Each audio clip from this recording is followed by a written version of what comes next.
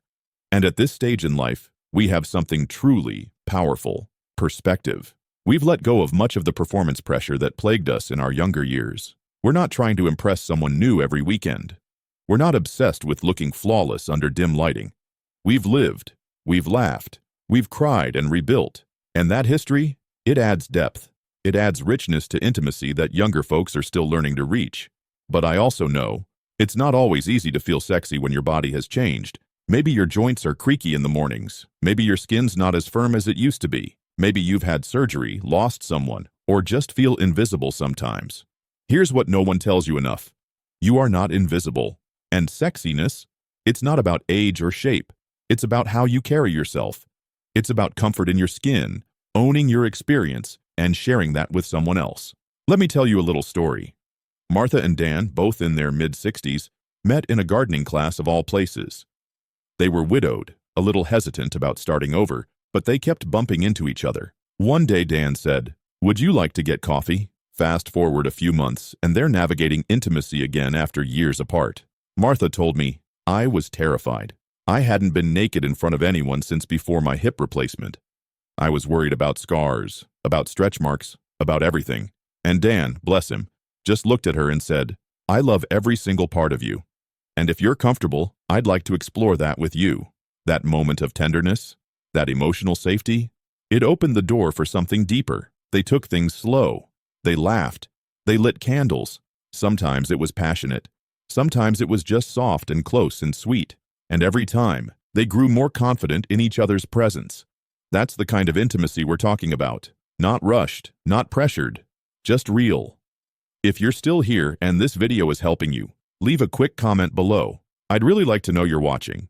And if you haven't subscribed yet, now's a great time. Tap the bell so you don't miss the next one. Let's keep going. I want to gently challenge this idea that intimacy should look a certain way, or that it's only worth having if it's like what we see in movies. Intimacy after 60 is about presence, not performance.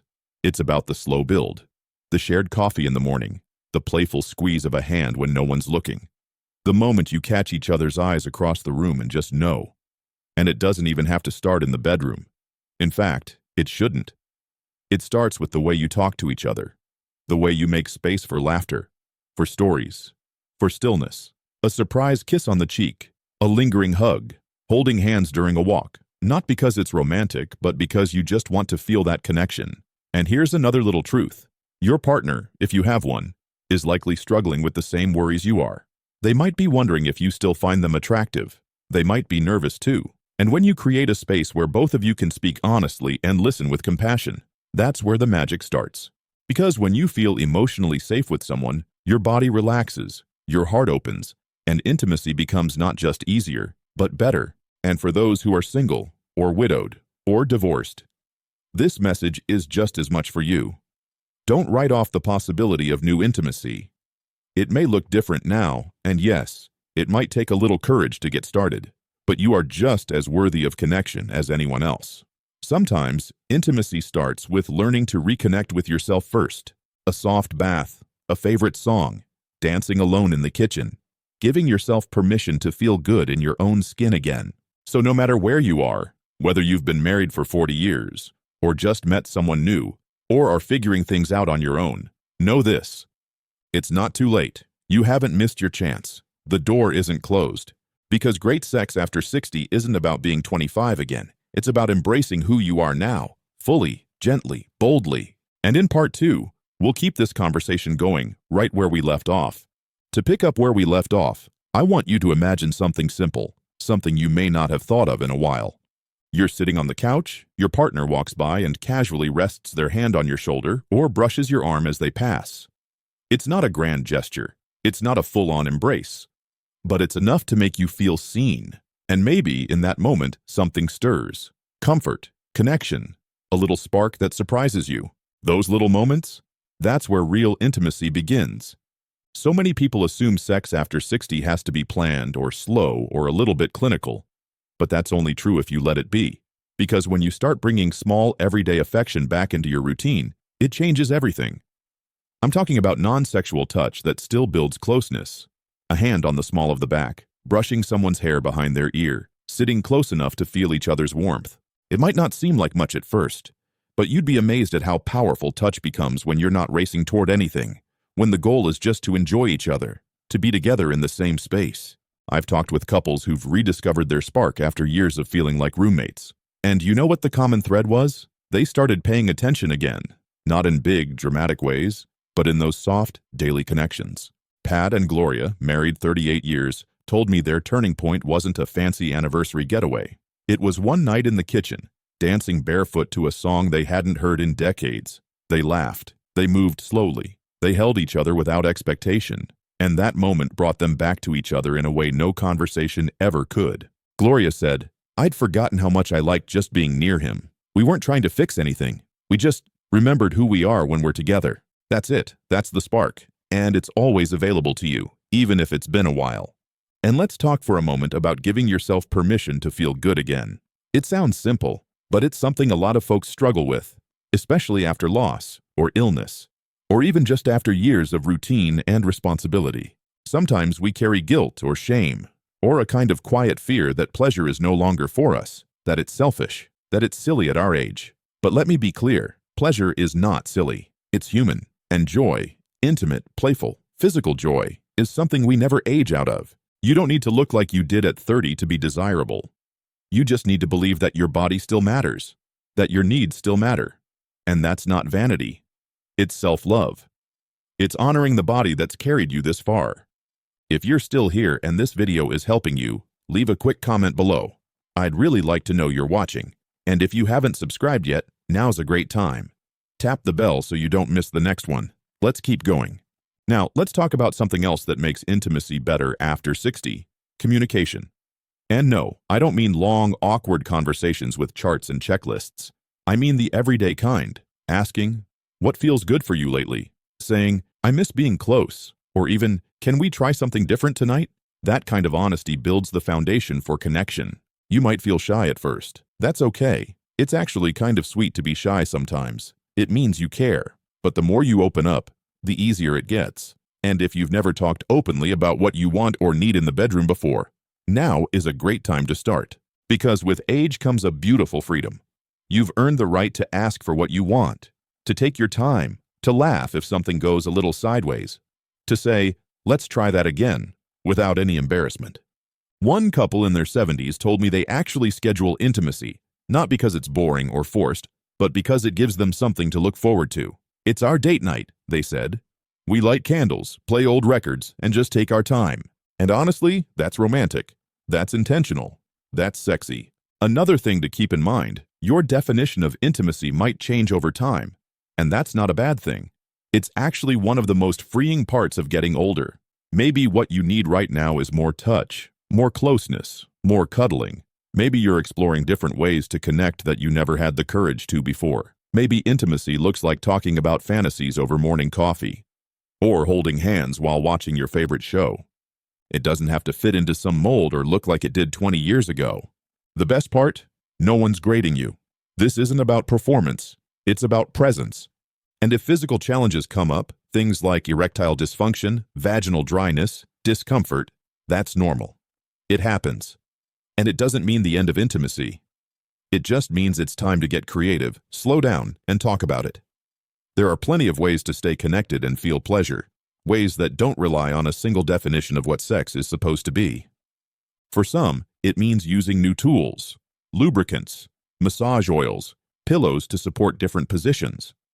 For others, it's about changing the pace, the setting, or the time of day when you feel your best. But all of it, starts with accepting where you are now and not comparing it to the past. Because the past was lovely, yes, but now has the potential to be something new, and maybe even better.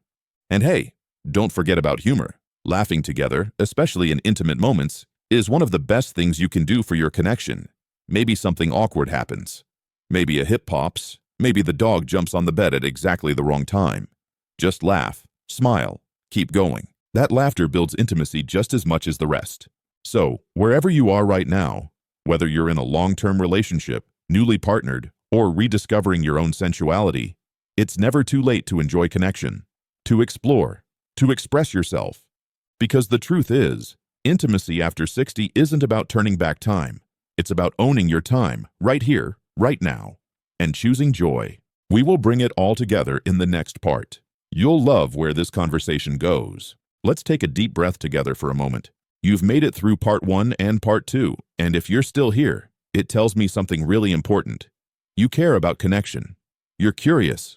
And maybe, just maybe, you're feeling something stir inside you that you haven't felt in a while. Hope. Because what we've been talking about, the emotional safety, the confidence, the small touches, the honest conversations, it's not just theory. It's the groundwork for something real, something fulfilling, something alive that still exists for you, no matter your age or what season of life you're in. And now, let's talk about the part that often gets overlooked, especially later in life: playfulness. So often, when people talk about intimacy after 60, they make it sound serious, clinical, or like a chore you have to plan around medications and physical limitations. And sure, those are factors. But let's not forget how fun, spontaneous, and lighthearted intimacy can be. Remember what it felt like to flirt, to tease a little, to make each other blush.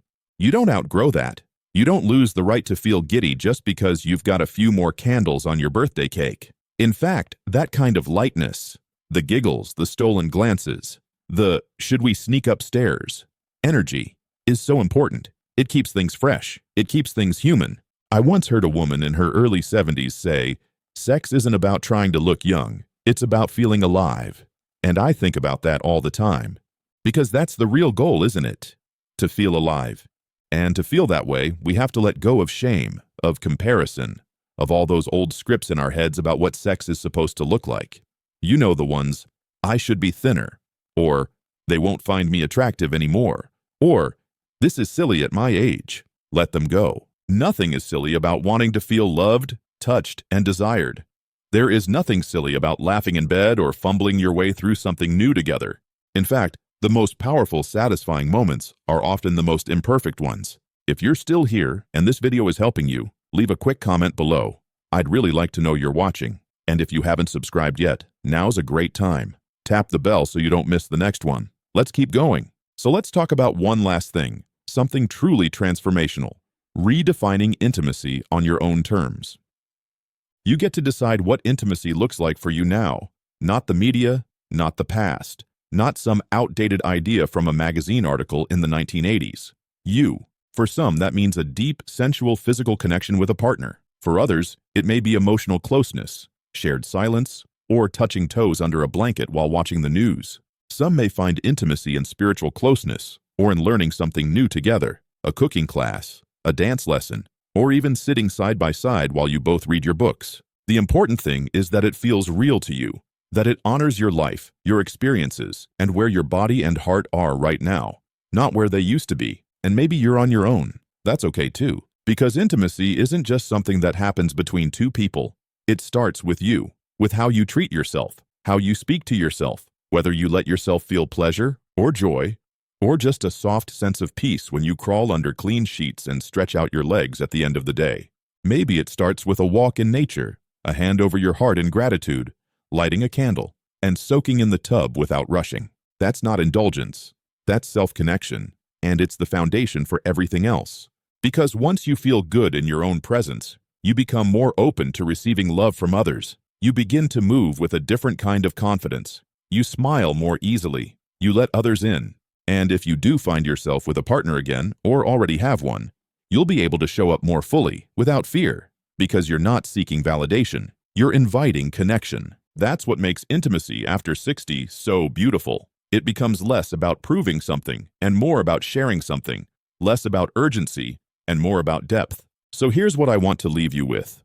You are not past your prime. You are in a new prime, one that is wiser, deeper, and more capable of love than ever before. One where your heart and body may carry some scars, but they also carry stories.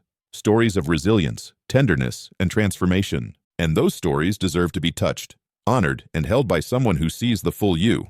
Whether that's a partner or you, holding space for yourself, you are allowed to feel pleasure. You are allowed to be touched, seen, and adored. You are allowed to explore what intimacy means for you, again and again, as many times as you want. And I promise there is no age limit on feeling desired or on desiring yourself. So if you're ready to step into this new season of your life with softness, with boldness, and maybe even with a little spark in your eye, you're not alone. Thousands of people your age are asking the same questions, having the same rediscoveries, and feeling the same hope. You are not behind. You're right on time. Thanks for watching today's video. Please comment below with one takeaway and how you'll apply it in your own life. We really do read and appreciate every message. If you found this content useful, like, subscribe, and share it with someone who might benefit. Your support helps us keep showing up for you. See you next time, my friend.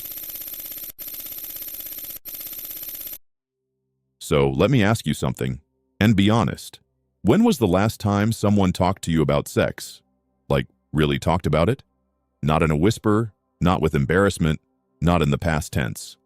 Just real talk, between grown folks who've been around the block a few times. Because here's the thing, sex doesn't just stop after 60. Nope. In fact, for many people, things are just getting interesting. Yeah, you heard that right. We're talking about seniors getting frisky, and not in a jokey wink-wink kind of way either. We're talking about connection, desire, intimacy, and yes, actual pleasure. Because no matter how many candles are on the cake, your body doesn't stop wanting to feel close, to be touched, to feel attractive, to be wanted. And guess what?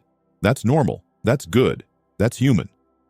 So why does it still feel so hush-hush? Many folks our age grew up during a time when these conversations weren't just private. They were downright taboo. We weren't taught to talk openly about our needs, especially as we age. Somewhere along the line, someone decided sex was just for the young. Well, that someone clearly never met Shirley from Water Aerobics who just started dating again. And she's glowing, by the way. What's happening right now is actually kind of amazing. All over the world, older adults are rediscovering themselves. They're falling in love again, or maybe for the first time. They're learning that intimacy can be even richer now than at 25.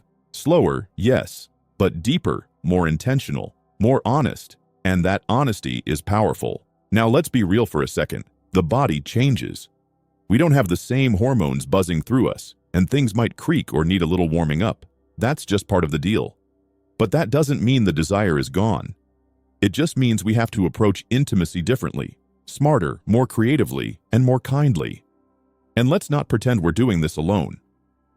I've talked to couples who've been married for 40 years, who are only now starting to explore what truly feels good to both of them. Isn't that something? After decades together, they still learn new ways to love each other. That's not a decline. That's a renaissance. For some, this rediscovery starts after a big life change. A divorce, the loss of a partner, retirement, or even just moving to a new place. Suddenly, the quiet gives you space to ask, what do I want now? And it turns out, many of us want connection, not just someone to play cards with, but someone who makes us feel alive again. One woman told me she hadn't kissed anyone in years, not since her husband passed. And then, one evening at a community potluck, she met someone just like that. It started with holding hands and talking late into the night. And she said, I felt like a teenager, only better, because this time I knew what I wanted. Isn't that beautiful? See, there's no expiration date on desire, and intimacy doesn't have to look like it did when we were younger. Sometimes it's just about lying in bed together, holding each other and talking about old memories. Sometimes it's exploring new things you may not feel safe or confident enough to try back then. And sometimes it's just laughing in the middle of it all.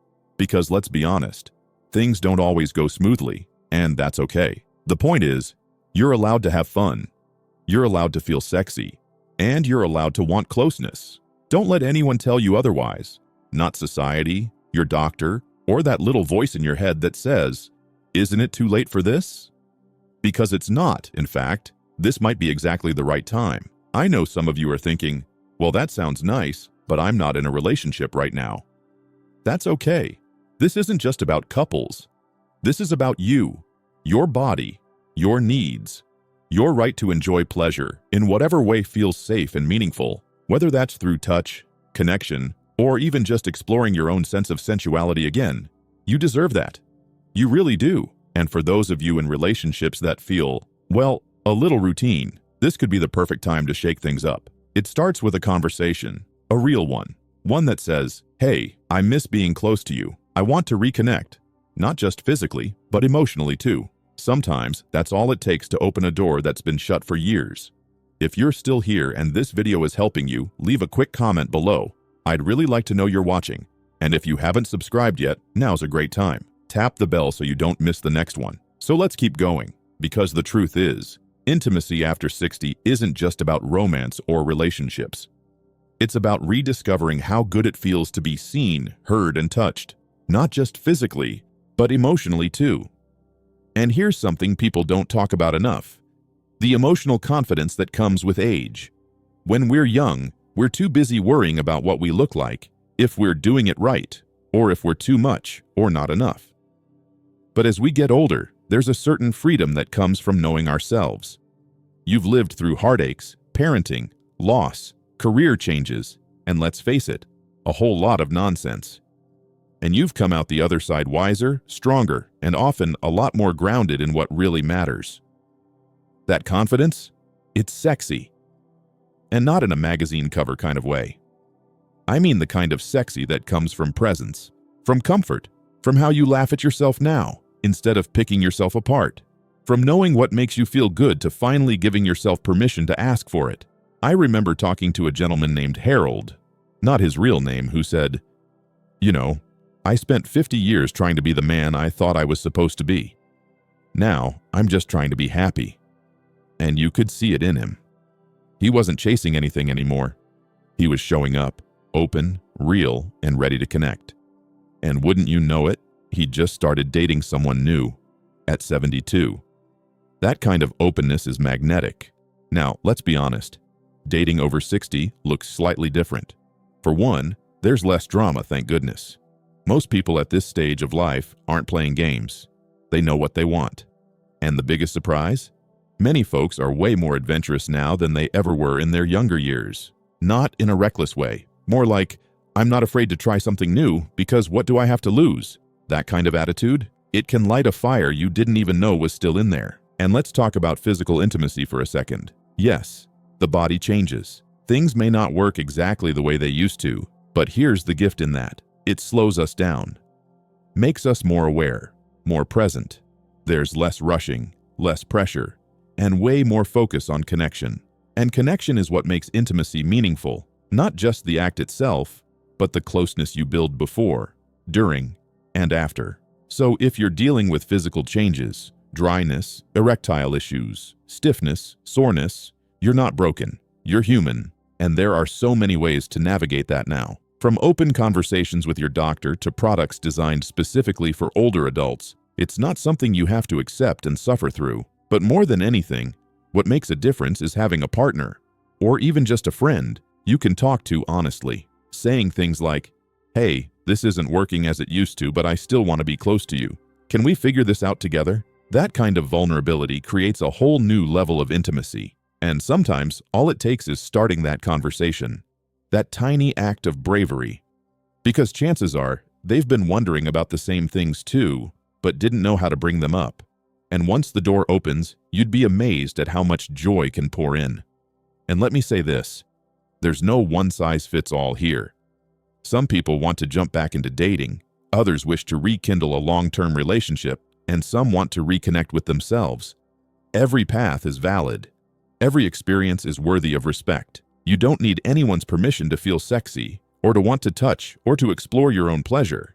You're not too old. You're not past your prime. You're just you, right now, and that's enough. One woman I spoke with recently, 68 years young, said something I'll never forget. "I used to think I had to stop feeling sexy because I had grandkids. But then I realized my age doesn't define my desire. I do." That gave me goosebumps. Because she's right. We've spent too long thinking we must shrink ourselves as we age. We should dress and act a certain way and fade quietly into the background. But what if we did the opposite? What if this stage of life is when we finally stop worrying about what others think and start living for ourselves? If you're still here and this video is helping you, leave a quick comment below. I'd really like to know you're watching. And if you haven't subscribed yet, now's a great time. Tap the bell so you don't miss the next one. Let's keep going. So maybe today is the day you ask yourself a new kind of question. Not, is it too late? But, what do I want now? And how do I start giving that to myself in small, loving ways? Because that's where intimacy begins. Not in the bedroom, but in how you treat yourself, how you speak to yourself, how you allow joy, closeness, and curiosity back into your life, one step at a time. And whether that looks like holding hands on a morning walk, dancing barefoot in the kitchen, or just learning to touch your own body with kindness again, it counts. Every little spark you let back in, it matters. You know, the most beautiful thing about this whole conversation? It's that intimacy in later life doesn't have to look like anyone else's version of love or connection. It can be soft, bold, silly, slow, tender, whatever fits you best, because you've earned the right to define what joy, closeness, and sensuality mean at this stage in your life. Let's talk about joy for a second, because that word doesn't come up nearly enough in conversations about intimacy, but it should. So much of what we thought about sex and connection when we were younger was tied to performance, to expectations, to shame. But joy? Joy has no rules. Joy is personal. Joy is a giggle when things don't go perfectly. It's that flutter in your chest when someone touches your hand unexpectedly. It's the simple comfort of standing next to someone who knows your history and still wants to know your heart. I had a viewer write in recently. She's 74, and she said, "I haven't had sex in over a decade. But last month, I met someone at my bridge group. He told me I looked beautiful, and for the first time in years, I believed it." That moment of belief? That is intimacy. That's the spark we're talking about. And sometimes that's all it takes to shift how we see ourselves. So if you've been thinking, "Well, that's nice for other people, but not for me," I'm here to tell you, you're not excluded. It's not too late, and you're not too far gone. You're still here. You still deserve joy, connection, and touch if you want it. And by the way, what about that "if you want it" part? That matters too.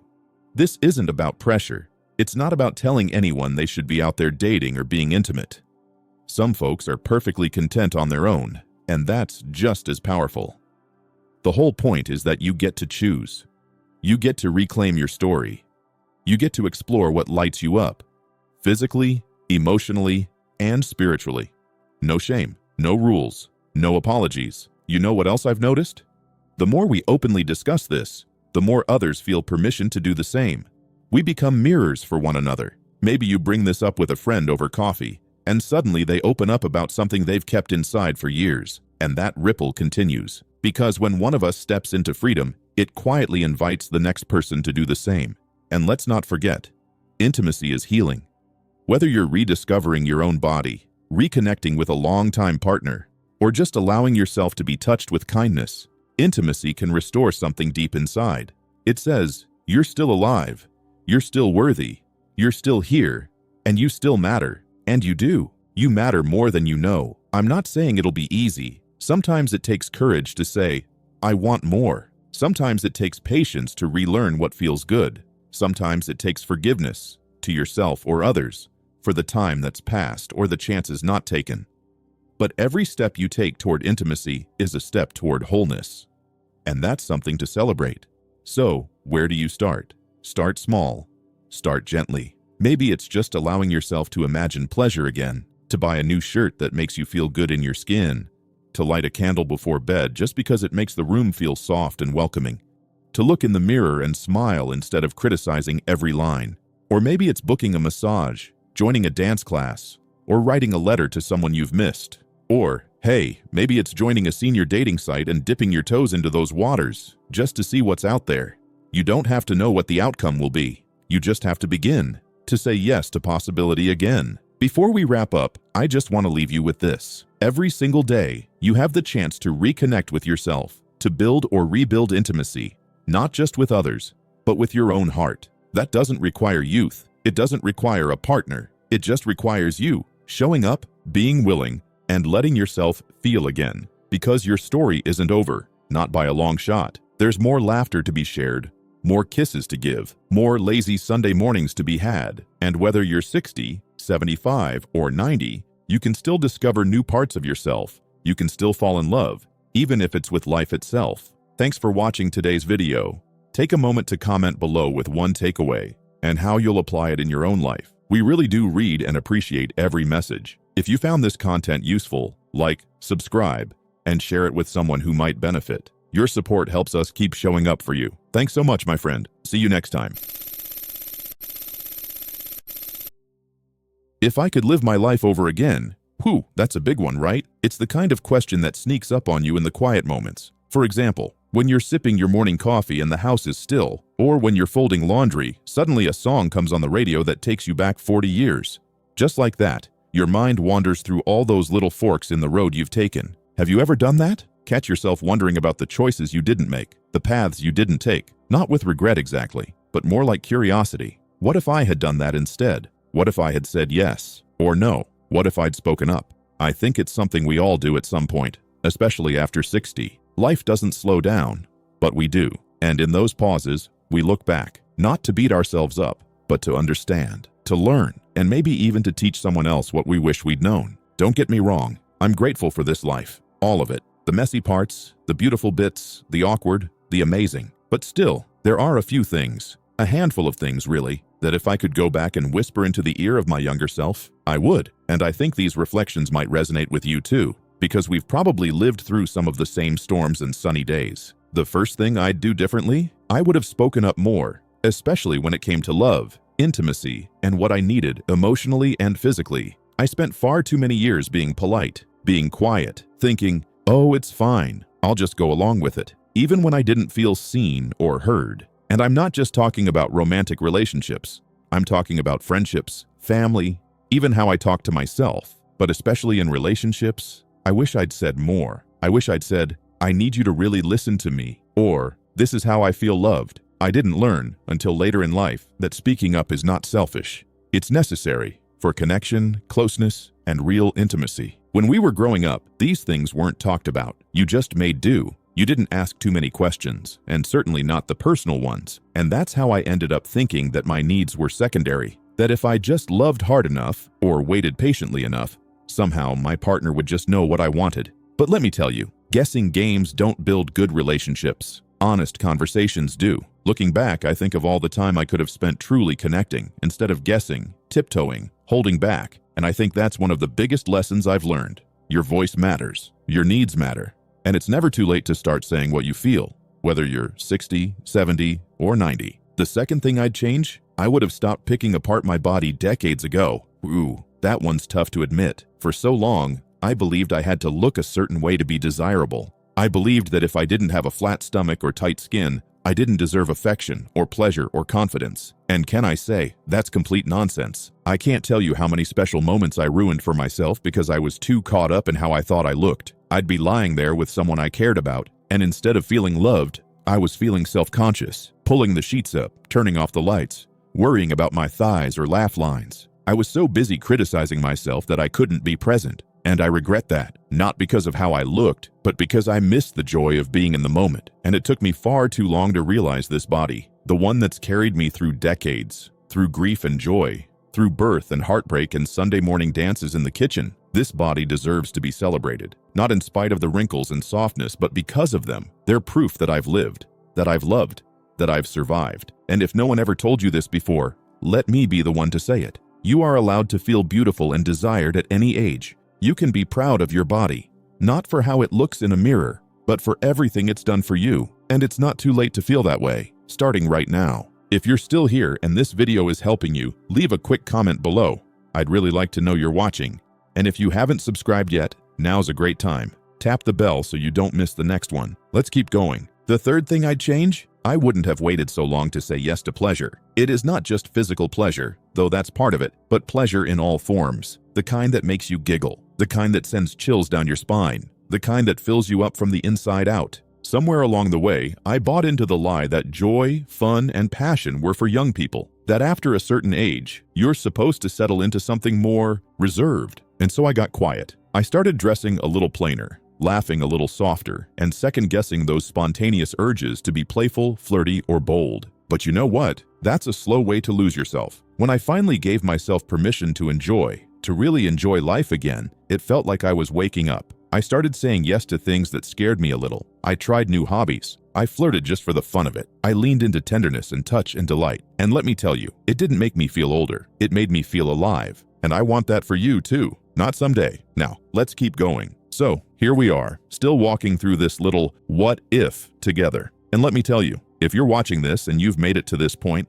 thank you. There's something kind of beautiful about reflecting, isn't there? Not to dwell in the past, but to see it more clearly. I think of it like polishing a dusty window. You don't change the view, but you can finally see it. Now, when I think back on what I wish I'd done differently, it's not just about relationships or physical closeness, though those are a big part of our lives. It's also about how I treated myself. One of my biggest regrets is how long I let fear make decisions for me. Not the kind of fear that keeps you safe, like don't walk down that dark alley, but the sneaky kind. The kind that whispers, you're too old, or you'll embarrass yourself, or that's not for people like you. That fear cost me a lot of joy. There were years when I wanted to try new things, take a dance class, join a book club, explore online dating after divorce. But I held back because I was afraid of being judged, failing, or just looking silly. And here's the kicker.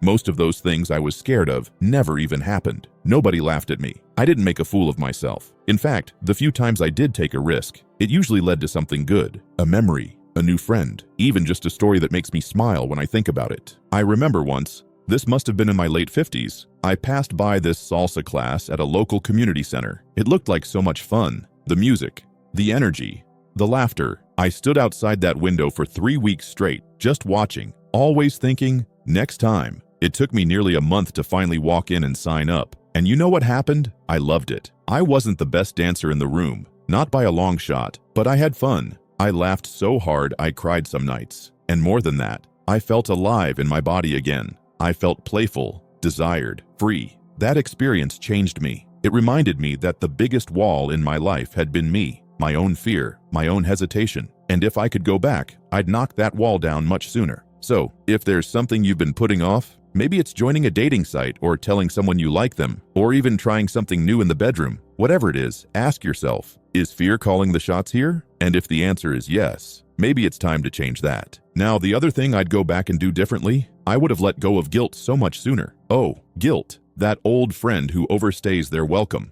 For a long time, I thought guilt was part of being a good person. If I felt guilty, it meant I cared. If I worried about being too much, not enough, or letting someone down, it meant I had a conscience, right? But guilt can be a trap, and for a lot of us, especially in long-term relationships, we start carrying around this invisible backpack filled with shoulds. I should be more patient. I shouldn't want that. I should just be grateful. And before you know it, you're shrinking yourself to fit someone else's comfort zone. I remember feeling guilty just for wanting a little more touch, a little more attention, and for feeling lonely in a marriage that looked perfect from the outside. I told myself, you're being selfish, or worse, you're too old to be worrying about that kind of stuff. But let me tell you something I wish I'd heard back then. Your needs don't expire with age, and guilt should never be the reason you stay silent. You are allowed to want a connection. You are allowed to want change, and you are definitely allowed to want joy, even if someone else doesn't understand it. There was a moment, I think I was around 62, when I finally said it out loud. I'm lonely. I need more affection. It wasn't easy. My voice shook, but after I said it, I felt something I hadn't felt in years. Peace. I finally honored my truth. Not because the other person magically fixed everything. And you know what else? Sometimes people will surprise you. When you show up honestly, they might meet you there. But even if they don't, you've taken a step toward your own wholeness, and that's worth everything. If you're still here and this video is helping you,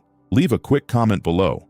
I'd really like to know you're watching. And if you haven't subscribed yet, now's a great time. Tap the bell so you don't miss the next one. Let's keep going. One more thing I've learned, now that I've had some years to reflect, is this. You don't have to be fully healed to be deeply loved. I used to think I had to figure it out before I could open up again, that I needed to fix myself before I deserved real love, real intimacy, real closeness. But the truth is, most of us are working on a project right up to the end. And love, whether it's romantic or platonic or even self-love, doesn't wait for perfection. It shows up when we're honest, when we're vulnerable, when we stop pretending we've got it all together. Some of the most powerful moments in my life didn't come from being strong. They came from being real, saying, I'm scared, or I miss you, or I'm still figuring this out. And that's what I want to leave you with for now. Not every moment needs to be fixed or improved. Some need to be felt, fully, openly, without apology. Let's keep going. You've stuck with me through a lot of heart sharing so far, and I want to say thank you. Really, it means something special to sit across from someone, even virtually, and share the kind of truths we don't always say out loud. Truths about what we'd do differently if life gave us a do-over. But here's the beautiful part. Life hasn't stopped giving us chances. Every day we wake up is another chance to choose differently, to try again, to speak a little more boldly, love a little more openly, and forgive a little more gently, including forgiving ourselves. Now, there's one more thing I want to talk about before we wrap up this reflection. It's something I didn't fully understand until much later in life, but once I did, it changed everything. If I could return, I would have stopped waiting for permission to be happy. For so long, I lived by rules I didn't even know I had agreed to. Rules about how a good wife behaves, how an older woman should carry herself, how intimacy should look after a certain age. I waited for someone to tell me it was okay to feel deeply, to explore my desires, to laugh loudly, to want more. And when no one gave me that permission, I just stayed small, polite, predictable. Looking back, I don't think anyone else was truly holding me back. It was me. I was waiting for a green light that I already had the power to give myself. Let me say this clearly, because maybe no one has ever said it to you. You are allowed to live out loud. You are allowed to feel beautiful. You are allowed to want connection, intimacy, adventure, even now, especially now. Your joy doesn't need to be explained or justified. You don't need to earn rest. You don't need to shrink to fit inside someone else's comfort zone. Whether you're 60, 70, 80, or beyond, you get to make this chapter exactly what you want it to be. Maybe that means opening your heart to someone new, or finally being honest with your longtime partner about what you crave, emotionally, physically, spiritually. Maybe it means letting go of an old wound that's been weighing you down, or maybe it means finally dancing in the kitchen again, just because the music feels good and your soul says yes. If you're still here and this video is helping you, leave a quick comment below. I'd really like to know you're watching, and if you haven't subscribed yet, now's a great time. Tap the bell so you don't miss the next one. Let's keep going. Now, let's be honest. Change isn't easy, no matter how old we are. But it gets easier when we stop thinking of it as starting over and start thinking of it as starting fresh. That's a big difference. Starting over feels like you messed up and have to fix something. But starting fresh? That's about choosing again, with new eyes, a wiser heart, and more courage. So maybe you're sitting there, listening to all this, thinking, it's too late for me. But I promise you, it's not. You are not too late. You are right on time. Right on time to say, I want more intimacy in my life. Right on time to explore what makes you feel alive again. Right on time to speak your truth, even if your voice shakes. Because no matter how far along we are in life, the desire to connect never disappears. That quiet, persistent longing to be seen and held and understood. It's still there for a reason. It means you're human. It means your heart still beats with purpose. And hey, maybe you're in a beautiful relationship already and just realizing there's more depth to explore. Or maybe you've been flying solo for a while now, and you're wondering if it's too late to open up again. Whatever your story is, I hope you give yourself a little grace, a little boldness, a little more of what you need. Because if I've learned anything, it's that the most powerful intimacy doesn't come from perfection, but from presence. Being all there, without masks, without filters, just you as you are, offering yourself honestly and receiving someone else with kindness. That's the kind of connection we deserve at any age. And if you've been holding back, waiting for the right time, words, body, and moment, this is your sign. The right time is now. The right words are yours. And the right moment is any moment you decide to show up fully. So, what would I do if I could live my life over again? I'd speak up sooner. I'd stop hiding behind shame and guilt. I'd laugh more, flirt more, touch more, and celebrate my body more. I'd say yes to joy, adventure, and the kind of love that doesn't ask you to be anything but yourself. But here's the truth. I still can. You still can. No matter how long we've been walking this earth, there's always another sunrise, another soft touch, another deep laugh, another moment that reminds us we're still here. We're still in it. We still matter. So, if you're watching this and thinking, maybe it's time to say yes to myself, I hope you do. Say yes. Not next week, not next year. Say yes now. Thanks for watching today's video. Take a moment to comment below with one takeaway and how you'll apply it in your own life. We really do read and appreciate every message. If you found this content useful, like, subscribe, and share it with someone who might benefit. Your support helps us keep showing up for you. See you next time, my friend.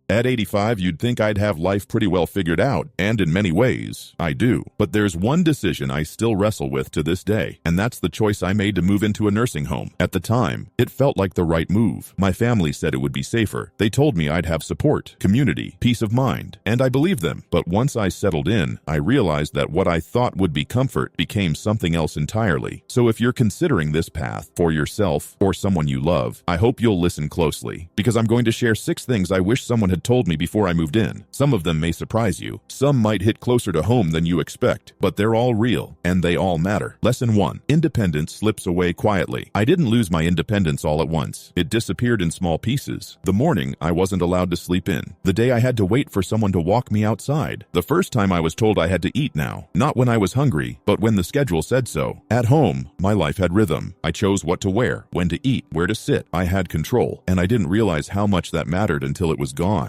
In here, even the small decisions feel like permissions you have to earn. And over time, you stop asking. If you've ever loved the freedom of making your own tea or sitting on your porch without checking in with anyone first, know this. In a nursing home, freedom becomes a memory. Lesson 2. You start to fade from people's lives. In the beginning, everyone visits. There are phone calls, cards, promises. Then life happens. The visits slow down. The calls become texts. Then silence. You're not forgotten out of malice, but out of momentum. The world moves forward, and you're no longer part of its orbit. I remember sitting by the window on a Sunday afternoon, the kind we used to spend together as a family, and the phone didn't ring. No one walked through the door, and I realized I wasn't missed the way I thought I'd be. If you're thinking about moving in, ask yourself, can you handle being remembered less and less each month? Because it happens, and it hurts. Lesson 3. Life loses its spark. Purpose is a strange thing. You don't realize how much it matters until it's missing. At home, I had little things that grounded me. Tidying up the kitchen, feeding the birds, folding laundry just the way I liked it. They weren't chores. They were moments. They gave my day shape and my life meaning. In the nursing home, all that disappears. You're cared for, but you're not needed. And slowly, that quiet voice inside that says, you matter, grows quieter. I watched a friend of mine, George, once a proud craftsman, now staring at the same spot on the wall every day. His hands that once built tables and shelves now rest idle in his lap. He told me, I miss being useful. And I knew exactly what he meant. Comfort without purpose feels empty. Lesson 4. Decline happens faster than you think. Before I moved in, I still moved. I walked the block. I cooked. I stretched. I had aches and pains. Sure, but I was strong enough to live. Inside the home, life becomes soft. No stairs. No meals to prep. No real need to move unless someone takes you. At first, it feels like a break. Then one day you realize your legs don't feel like they used to. You stand up slower. You sit more. And before long, the strength you had disappears without warning. Alice, my neighbor, used to walk laps around the garden every morning. Now she barely makes it to lunch without her walker. She told me, I didn't didn't notice it until it was too late. That's how it happens. Quietly, gradually, then all at once. If you stop using your body, you start losing it. Lesson 5. Privacy becomes a privilege. You don't think about it much until it's gone. At home, you close the door. You're alone with your thoughts. In a nursing home, someone is always coming in to check, to help, to monitor. Even with kindness, it feels invasive. You share rooms. You wait for help. You give up control over your space. Once, I waited over 40 minutes to use the bathroom, not because no one cared. They were just overwhelmed. Another day, a staff member came in without knocking. I was changing, and just like that, dignity slips. Not from cruelty, but from the structure of the system. It chips away at who you are, and you can't prepare for how that feels until it's happening. Lesson 6. Leaving is harder than moving in. I told myself it was temporary, just a few months, but that was 2 years ago. I didn't plan on staying this long, but life makes leaving hard. Your home gets sold, your savings shift, your family adjusts, and your strength fades. The longer you stay, the harder it is to go back. I'm not stuck, but I'm not free either, and that's something no one warned me about. Moving in feels reversible until it's not. Before you decide. If you're still here, thank you. This story wasn't easy to share, but I hope it helps someone see things more clearly. Nursing homes aren't evil. For some, they're the best option. But before you say yes, ask yourself, is this what I truly need? Or is it just what's convenient for everyone else? Can I live with what I'm giving up long term? If I could do it again, I'd explore every option to stay in my own home, even if it meant asking for more help, rearranging my space, or leaning on my community. Because now I know the little freedoms, the ordinary routines, the quiet sense of ownership over your life. They're not little, they're everything. Let's talk. If something in this story resonated with you, drop a comment below, even just a "still here" or "lesson 3 hit me." I read everyone. Your words mean more than you know. Like, share, and subscribe if this helped you or someone you care about. Thanks for listening. I'll see you in the next one.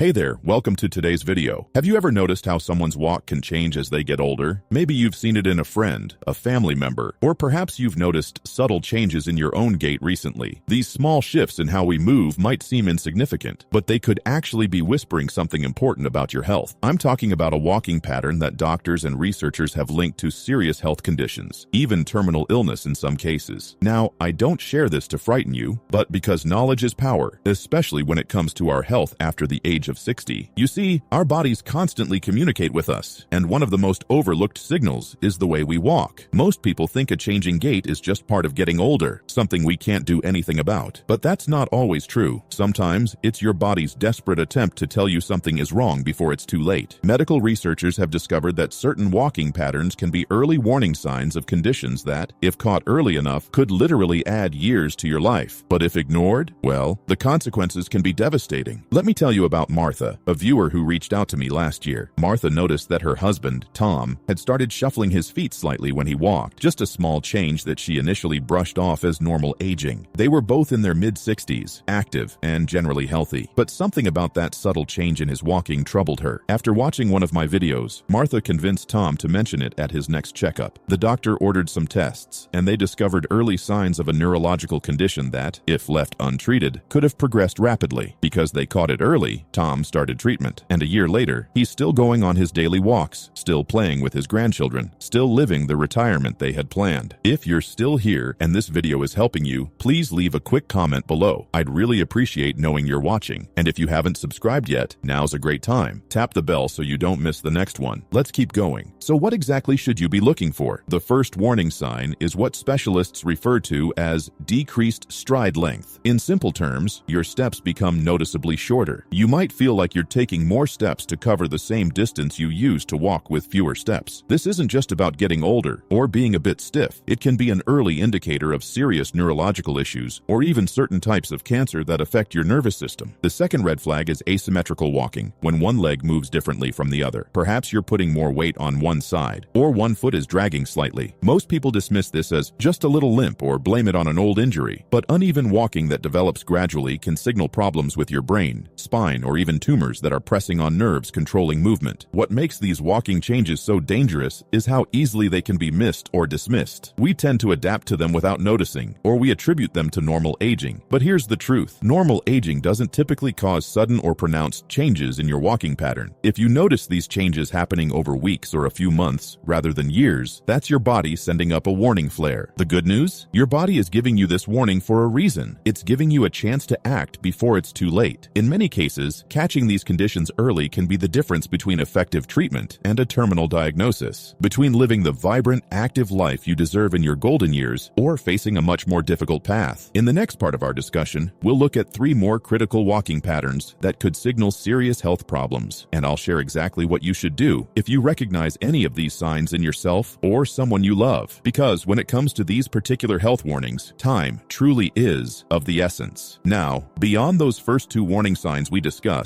there's another critical walking pattern that could signal something serious is happening inside your body. It's what doctors call postural instability. In everyday terms, this means having trouble maintaining your balance while walking. You might feel unsteady, like you're about to fall, or you might actually start experiencing more frequent falls. Many people write this off as just getting older, or blame it on slippery floors or poor lighting. But sudden changes in your balance system don't just happen because you've celebrated another birthday. These changes can indicate problems with your brain, inner ear, or certain types of cancer that affect the cerebellum, the part of the brain responsible for coordination and balance. I remember talking to Robert, a 72-year-old who had always been steady on his feet. He was a former construction worker who took pride in his physical capabilities. But within just 2 months, his daughter noticed he was suddenly grabbing furniture as he moved around his house. He was dismissing it as just getting old, but she knew better. After some resistance, she convinced him to see his doctor. The tests revealed a brain tumor that was still in its early stages. Because they caught it when they did, Robert underwent treatment, and today, 3 years later, he's back to working in his garden and playing golf twice a week. The 4th pattern to watch for is what specialists call a festinating gait. That's medical speak for when your walking becomes accelerated but with very short shuffling steps, almost like you're trying to catch up with your own center of gravity. It might feel like you're being pulled forward when you walk. This particular pattern has strong connections to Parkinson's disease and related conditions that, while not always terminal, can significantly reduce quality of life if not addressed early. If you're still here and this video is helping you, please leave a quick comment below. I'd really appreciate knowing you're watching. And if you haven't subscribed yet, now's a great time. Tap the bell so you don't miss the next one. Let's keep going. Perhaps the most concerning walking pattern, and one that's frequently overlooked, is what doctors call circumduction. This is when you swing one leg in a semicircle while walking, almost like you're trying to avoid stepping on something. It often occurs due to weakness or lack of coordination in one leg. While it might seem like just an odd walking quirk, this pattern can signal serious issues with your spinal cord or brain, including tumors, stroke, or multiple sclerosis. What makes these walking changes particularly dangerous is how they can appear gradually. You might adapt without even realizing it. Your brain is remarkably good at compensating for physical changes, which means you might not notice the severity of what's happening until it's progressed significantly. I need you to understand something important. These changes aren't just inconvenient signs of getting older. They're potential signals that your body is fighting something serious, something that could dramatically shorten your life if left unchecked. The statistics are sobering. When certain neurological conditions that affect walking are diagnosed early, survival rates can be 7 to 10 times higher compared to those with late-stage diagnosis. Think about that for a moment. The difference between noticing a change in your walking pattern and dismissing it could literally be years of your life. Years you could spend with your children, grandchildren, traveling, pursuing hobbies, or simply enjoying the retirement you've worked so hard for. I know this isn't easy to hear. No one wants to consider the possibility of a serious illness, but I'm sharing this information because I've seen too many people delay seeking help until it's too late. I've received numerous messages from viewers who wish their parents or grandparents had recognized these warning signs sooner. In the next part, I'll show you exactly what to do if you recognize any of these patterns in yourself or someone you love. You'll learn the specific steps to take, what to say to your doctor to ensure you're taken seriously, and the tests you should request. Because knowledge without action isn't enough, and when it comes to these particular warning signs, taking quick action could save your life. So, what should you do if you recognize any of these walking patterns in yourself or someone you care about? First, don't panic, but don't delay either. This is the time for prompt, decisive action. Start by documenting what you're noticing. Use your phone to take a video of the walking pattern. This serves 2 crucial purposes. It gives you a reference point to notice any progression, and it provides your doctor with visual evidence they can't dismiss. Next, schedule an appointment specifically to address this concern. When you call, don't just ask for a routine checkup. Explicitly state that you've noticed changes in your walking pattern that concern you. This helps ensure you're given enough time for a proper assessment rather than being rushed through a standard appointment. When you see your doctor, be direct and specific in your communication. Don't downplay what you're experiencing or attribute it to age. Say something like, "I've noticed my walking has changed in the last few months. My steps are shorter, and I feel unsteady. I'm concerned this might indicate something serious, and I'd like it thoroughly investigated." If necessary, show them the video you've taken. Here's where many people go wrong. They accept vague reassurances without insisting on proper testing. If your doctor suggests it's just age-related changes, politely but firmly ask, what tests can we do to rule out neurological issues or other serious conditions that might cause these changes? The tests you should consider include a comprehensive neurological examination, an MRI of the brain and spine, and possibly a referral to a neurologist or a movement disorder specialist. Remember Helen, a 68-year-old retired teacher who watched one of my earlier videos? She had been noticing her right foot dragging slightly for about 2 months. Her primary doctor initially told her it was probably just arthritis in her hip, but Helen persisted, requesting the tests I mentioned. The MRI revealed a small tumor pressing on her spinal cord. Because she caught it early, before it had grown or spread, her treatment was relatively straightforward and her prognosis excellent. Helen later told me, that video literally saved my life. I would have accepted the arthritis explanation if I hadn't known what to ask for. If you're still here and this video is helping you, please leave a quick comment below. I'd really appreciate knowing you're watching. And if you haven't subscribed yet, now's a great time. Tap the bell so you don't miss the next one. Let's keep going. Now, while you're waiting for medical answers, there are things you can do to improve your walking and overall strength, potentially. Gentle exercises that focus on balance and coordination, such as Tai Chi, specific yoga poses, or supervised physical therapy, can be helpful. These won't cure a serious underlying condition, but they can help maintain your mobility and potentially slow its progression while you seek proper medical attention. It's also crucial to make your home safer during this time. Remove loose rugs, install grab bars in key locations, ensure good lighting, and consider using a walking aid if balance is an issue. These practical steps can prevent falls that might complicate your situation. I want to emphasize something important here. This isn't just about preventing the worst-case scenario. It's about protecting your independence and maintaining a high quality of life. Even if the changes in your walking pattern aren't signaling something terminal, addressing them promptly can prevent falls that lead to broken hips, extended hospitalizations, and the cascade of complications that often follow. Think about what matters most to you in your daily life. Maybe it's being able to play with your grandchildren, travel with your spouse, work in your garden, or simply maintain your independence at home. All of these depend on your mobility. By taking these walking changes seriously, you're not just potentially saving your life, you're protecting the lifestyle you've worked so hard to build. I've received hundreds of messages from viewers who took action after watching these videos. Some discovered serious conditions that, thanks to early intervention, were successfully treated. Others found less severe issues that, once addressed, significantly improved their mobility and quality of life. But almost all of them said the same thing. I wouldn't have taken this seriously if I hadn't understood what it could mean. That's why I'm so passionate about sharing this information. Your walking pattern isn't just about how you move from place to place. It's a window into your neurological health, your musculoskeletal system, and potentially serious underlying conditions. By knowing what to look for and taking prompt action, you're putting yourself in the best possible position to enjoy many more healthy, active years. Remember, in health matters like these, being vigilant isn't being alarmist, it's being wise. You've lived long enough to know that prevention and early intervention are always preferable to crisis management. Trust what your body is telling you, advocate for yourself, and take action while you have the most options available to you. Thanks for watching today's video. Take a moment to comment below with one takeaway and how you'll apply it in your own life. We really do read and appreciate every message. If you found this content useful, like, subscribe, and share it with someone who might benefit. Your support helps us continue to show up for you. See you next time.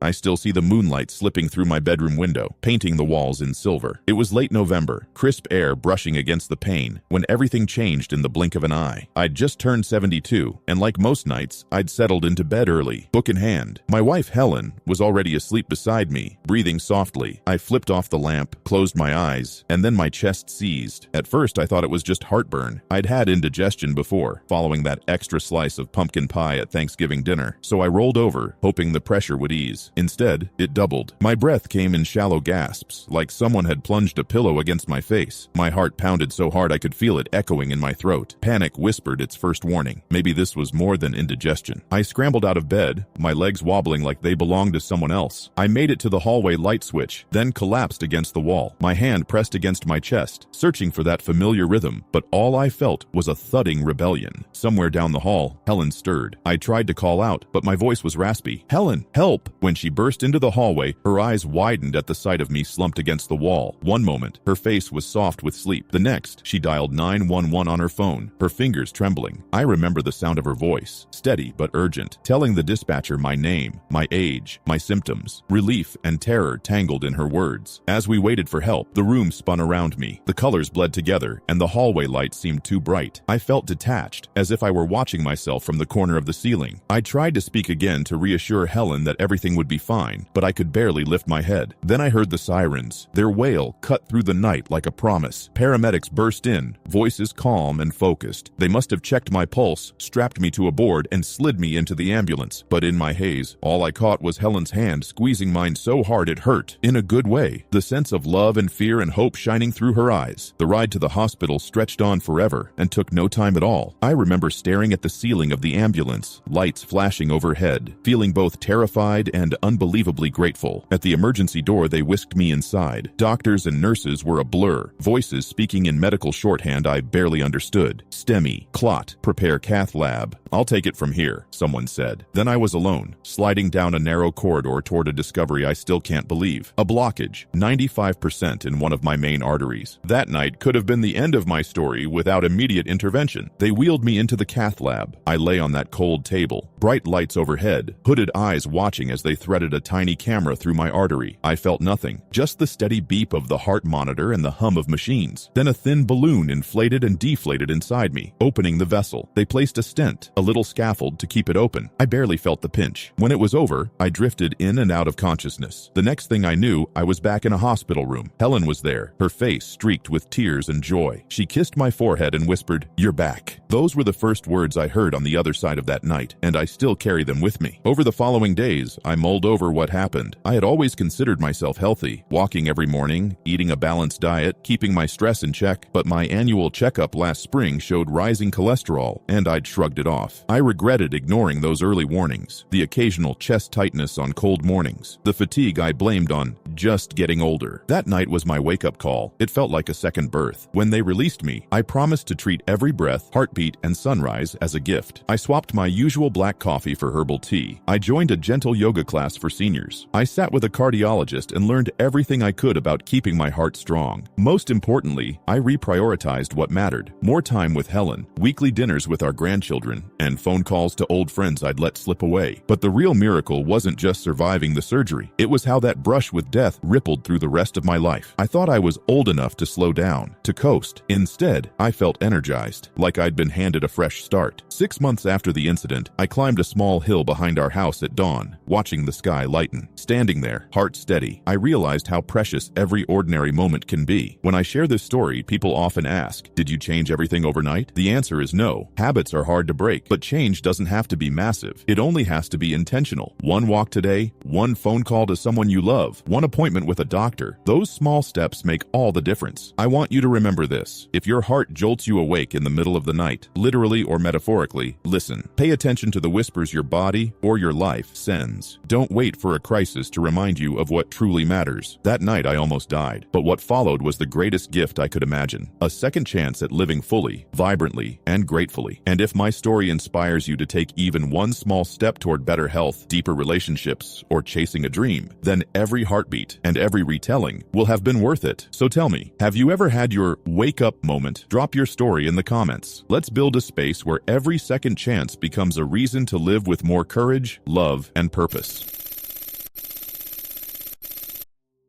Have you ever looked in the mirror and quietly wondered, how much time do I really have left? Not in a fearful way, just curious, reflective, aware. Because once you hit 70, every year feels a little more important. The birthdays, the holidays, even those quiet mornings with your coffee all start to carry weight. And deep down, we all want to know, am I doing okay? Am I going to be around for a while? The truth is, your body already knows things you don't. It's sending you signals, tiny, often overlooked signs that hint at what kind of future you're headed toward. The question is, are you listening? In this video, we're unpacking 7 powerful clues that can reveal how long you may live after 70. These aren't guesses or hunches. They're based on patterns observed in people who've lived longer and better. So if you're ready to honestly examine your health, habits, and potential future, stick with me. The last one might surprise you. Sign 1. Your walking speed. You might think your walk is just a walk, but science says otherwise. Researchers have found that walking speed after age 70 is one of the most accurate predictors of lifespan, not blood pressure or cholesterol. How fast you move from point A to point B. Take 2 men, Alvin and Charles, both 75. Alvin takes a brisk walk every morning, arms swinging, posture tall. He doesn't hesitate at crosswalks. He doesn't fear stairs. He moves like he's got somewhere to be. Charles, on the other hand, used to be active, but lately he shuffles. He pauses more often. Getting from the living room to the mailbox feels like a chore. That difference isn't just about aging, it's about overall function, muscle strength, coordination, heart health, and yes, even brain sharpness. Slower walking speed can mean a decline in multiple systems. But here's the good news. You can train it. Start walking daily. Work on your leg strength. Do mobility drills. The more consistently you move, the more your body keeps up. Because how you walk today can hint at whether you'll still be walking 10 years from now. Sign 2. Your grip strength. Ever notice how hard it is to twist a jar lid open? Or how your handshake has gotten a little softer? That might be telling you more than you think. Meet Deborah and Irene, both 78. Deborah still helps carry grocery bags in from the car. She opens every lid in the house, and her grip is solid. Irene has started relying on others. Opening containers hurts her hands, and carrying anything heavier than a purse leaves her fingers cramping. What Irene doesn't realize is that grip strength is closely tied to total body strength. It's not just your hands. It reflects your muscle mass, nervous system health, and cardiovascular function. In fact, studies have shown that seniors with lower grip strength are at a higher risk of falls, fractures, hospitalization, and even early death. The fix? Simple exercises. Use hand grippers. Squeeze a tennis ball. Carry bags instead of using a cart. Practice dead hangs or lightweight training. If you're losing your grip on objects, you might also lose your grip on long-term independence. Still with me? Drop grip strength in the comments so I know you're here. Sign 3. Your balance. Balance is one of those things we don't think about until we lose it. Let's do a quick test. Stand up and lift 1 foot off the ground. Can you hold it for 10 seconds without tipping or grabbing something? Let's look at 2 women, Margaret and Elaine, both 73. Margaret practices yoga twice a week. She can stand on 1 foot with her eyes closed. She turns quickly when someone calls her name. Elaine, though, grabs walls often. She avoids escalators. She's had a few close calls stepping off curbs or getting out of the shower. Poor balance isn't just inconvenient. It can be an early sign of neuromuscular decline. Researchers have found a strong link between balance issues and cognitive problems, including dementia. The upside? It's fixable. Practice balance daily. Walk heel to toe. Try Tai Chi or light stretching. Even brushing your teeth on 1 foot helps, because your ability to stand steady today says a lot about how confidently you'll move through the years ahead. Sign 4. Your sleep quality. If you're tossing and turning at night, waking up groggy, or staring at the ceiling at 3 a.m., your body is trying to tell you something. Sleep is when your body does its most important maintenance work. It repairs tissues, balances hormones, strengthens memory, and clears brain waste. Meet Rita and Janice, both 76. Rita winds down every night with herbal tea, reads a book, and is in bed by 10. She wakes up naturally, feeling refreshed. Janice watches TV until midnight, wakes up 4 times a night, and still feels exhausted after 8 hours in bed. That disrupted sleep pattern can lead to mood issues, weakened immunity, high blood pressure, and increased risk of Alzheimer's. Want to improve it? Try this. Stick to a bedtime routine. Avoid caffeine after 2 p.m. Get morning sunlight. Ditch screens an hour before bed. Sleep is not optional. It's essential. So if you've been brushing off your bad nights as just part of aging, it's time to pay closer attention. Comment sleep if this one hits home. Sign 5. Your appetite. Food isn't just fuel. It's information. It tells your body how to function. Let's check in with Edna and Phyllis, both 74. Edna still enjoys cooking. She eats various colorful whole foods and has a steady appetite. Phyllis, though, often skips meals. She says she's just not that hungry anymore. She's unintentionally dropped 12 pounds over the last year. That's not just aging. It's a red flag. Decreased appetite can signal nutrient deficiencies, depression, medication side effects, or early illness. When you stop eating enough, your muscles start to break down. You lose strength, energy, and eventually, independence. The fix? Eat smaller meals more often. Prioritize protein. Use herbs and spices to enhance taste. And get checked for underlying issues. If your body stops asking for food, it may be maybe because it's starting to shut down systems it doesn't think it needs. Sign 6. How you respond to stress. Stress doesn't just weigh on your mind. It affects every system in your body. Let's compare Tom and Louie, both 77. Tom journals every morning. He gets outside. He laughs easily and lets go of what he can't control. Louis, however, holds on to every worry. News headlines ruin his day. His shoulders stay tense. He feels helpless more often than not. Long-term stress increases cortisol, which causes inflammation, disrupts your sleep, damages your heart, and even accelerates cell aging. Here's what helps. Deep breathing. Inhale 4 seconds, hold 4, exhale 6. Laughter. Seriously, it resets your system. Connection. Call a friend. Movement. A short walk lowers cortisol. Managing stress today impacts how well your body will handle challenges tomorrow. Still here? Say stress in the comments. And don't forget to hit that like button. It helps others find this content. Sign 7. Your social life. Here's a truth we often overlook. Loneliness is deadly. Studies have shown that chronic loneliness increases your risk of heart disease, stroke, depression, and even early death by as much as 26%. Let's meet Dolores and Linda, both 79. Dolores stays connected. She's part of a local reading group, FaceTimes with her daughter every week, and volunteers once a month. Linda lives alone. She lost touch with old friends and rarely gets visitors. She often feels forgotten. Human connection isn't just nice, it's biological fuel. It stimulates your brain, balances your hormones, and reduces inflammation. Don't have a big circle? That's okay. Even one meaningful connection can improve your health. Join a local group, reconnect with someone, attend a community event. Start small. The people you surround yourself with can literally help you live longer. Closing thoughts. Let's take a breath and reflect. You've just learned 7 powerful signs that can reveal how long you might live after 70. But more importantly, you've learned that most of these are within your control. Walking speed, grip strength, balance, sleep quality, appetite, stress response, and social connection. If one or more of these signs hit close to home, don't panic. Awareness is your superpower. You can start today, one small change at a time, because this isn't just about adding years to your life, it's about adding life to your years. Drop a comment. What's one thing you will focus on this week? I'd love to hear your thoughts. And if this video helped you in any way, hit the like button, subscribe, and share.